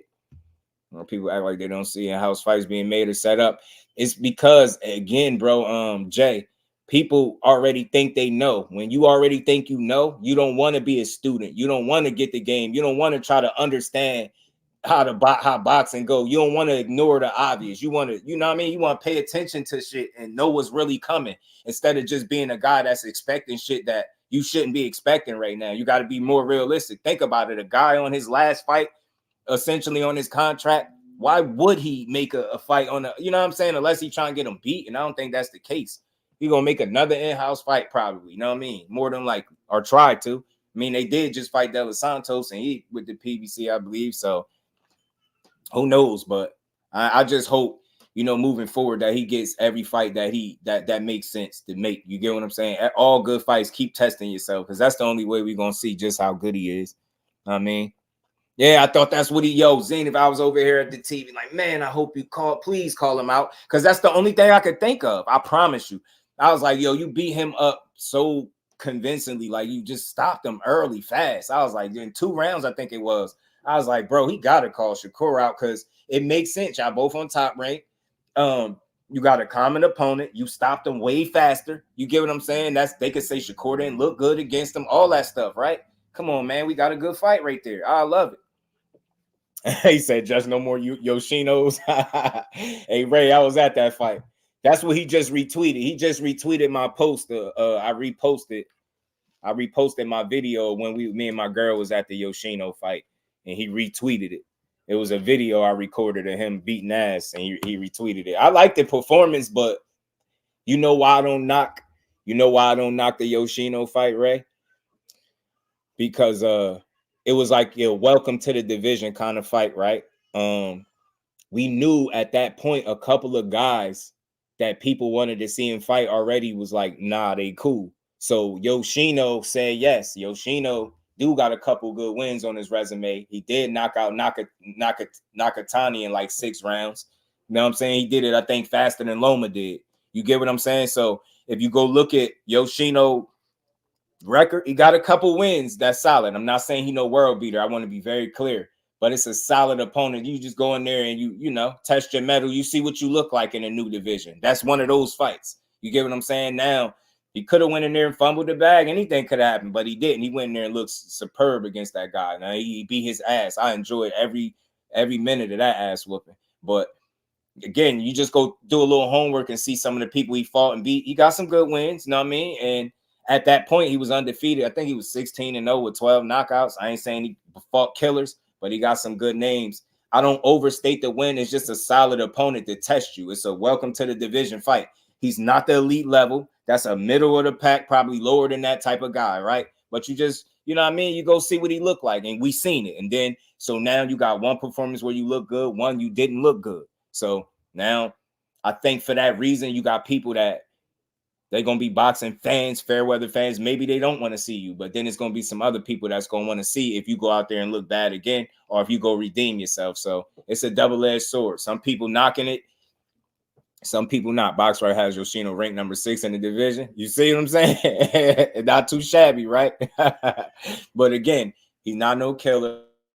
And if you just look at it, I don't know how many fights of Shakur's that people seen. Like for me, I've seen them all. So I've seen the challenges throughout the career. They're not the elite level that we want to see, but he's been tested to a degree. You get what I'm saying? It's more challenges out there for him, way more. Someone says Nakatila with Shakur leftovers and more time for him. I'm asking for a friend. They probably did, Gertz. They probably did, but I hate the term leftovers. Me personally, because leftovers sound like to me because you lost to one guy means you can't redeem yourself and fight another good guy and probably beat him. It's almost like saying once you lose, you're not entitled to fight. Nobody that's good should fight that guy if he lost to one of the other good guys. You get what I'm saying? So, but people was pushing that, but I wouldn't say he treated them like leftovers too. Gertz, he chewed them up and spit them right out. He treated them like leftovers, bro. He really did. Ashina ranked casuals don't know otherwise. Yeah, salute the Gertz. Right. So, and he got some solid fights. He got some solid wins. I always try to be clear with how I assess the win. I don't overstate it, right? But all this just trashing other fighters, I can't do that because we do it too often. I've heard guys fight undefeated world champions and not get credit for it. Good undefeated world champions, quality fighters.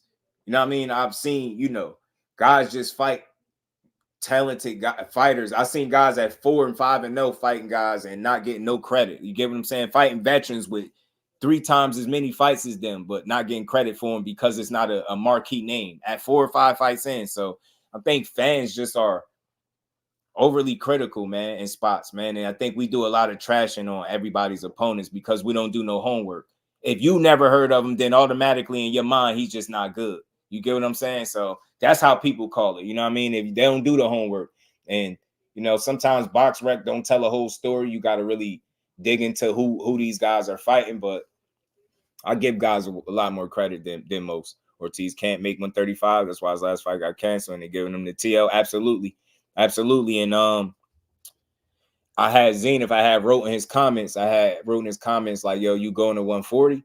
And he just liked the comment. So I took it as yes. And then now when you see that he's fighting TL, there you go. He had 140. Because he like a big dude, and he got a lot of muscle on him. Jermaine Ortiz. How many fights do you see him taking at 135? Shakur. I know he said I think if I remember correctly, I think he said he had about 2-3 years there. He feel like maybe 2-3 years at the weight class. I just hope he's able to stay active, because if that's the time frame, then you can get some fights in, man. You can get some fights in that amount of time. I just don't know how many. I would like to see how the schedule gonna roll out. I would like to see him back in the ring after he done taking that little break that he need. But yeah, he said like 2-3 years, and he probably be going up.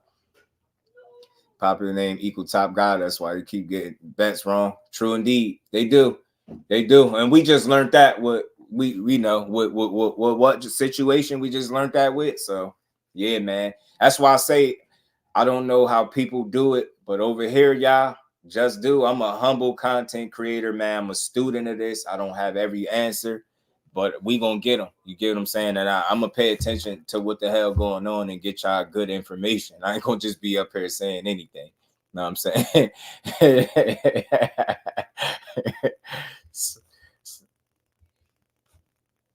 What do you got there tripping?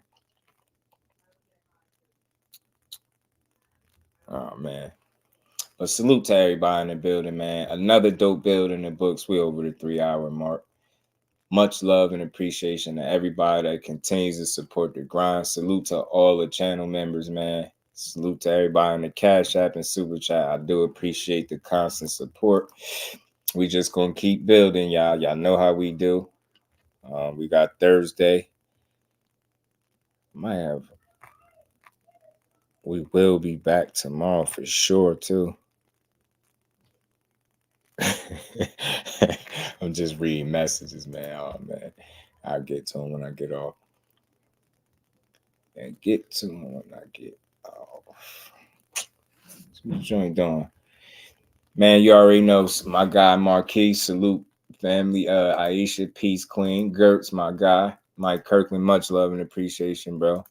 Zenith, salute, bro. Yeah, I want to see everyone mix it up. Y'all being overly critical backfires. That's why those exhibition allegations coming back to bite. Absolutely. Again, like I always say this real quick. So I always want people to know my why. I feel like if people know why I get up here and do this, you got more of a reason to understand if you want to rock with me or not. I really Like, I'm just due for a reason. I'm going to criticize where I have to. Obviously, we all have our criticisms, right? But the goal is to build up boxing, not shit on it. That's why it's Just Do Boxing. I really took time to think about that. When you look around YouTube and you check the landscape of the boxing community, I don't hear that enough. I hear a lot of people getting shitted on. I hear a lot of false narratives. I hear fan bases being shitted on, fighters being shitted on, being tore down. I hear people taking shots at, you know, guys that have been a part of boxing for over 30-something years. When they pass away, they getting shitted on. So my objective is to not shit on boxing. That's why when y'all come here, I call it a build. We building on boxing. It's not me just talking at y'all. It's us talking to each other. Like, it's build up boxing because everybody else shit on it enough. So why do I need to add to it? Why do I need to be another person up here shitting on the sport that I say I like? So again, when you got, like, I come across shit like Virgil Ortiz fighting this weekend, but somebody will make a video trying to, and they'll have a big following. They'll explain to their fan base why Virgil Ortiz won't be great. Like, my mind don't work that way. And I know people be thinking they could peek into the future, but why do you even think that way? Like, what has Virgil Ortiz done in his career that makes you believe he can't potentially reach greatness? You get what I'm saying? Other than the health scares. Other than that, the dude is a winner.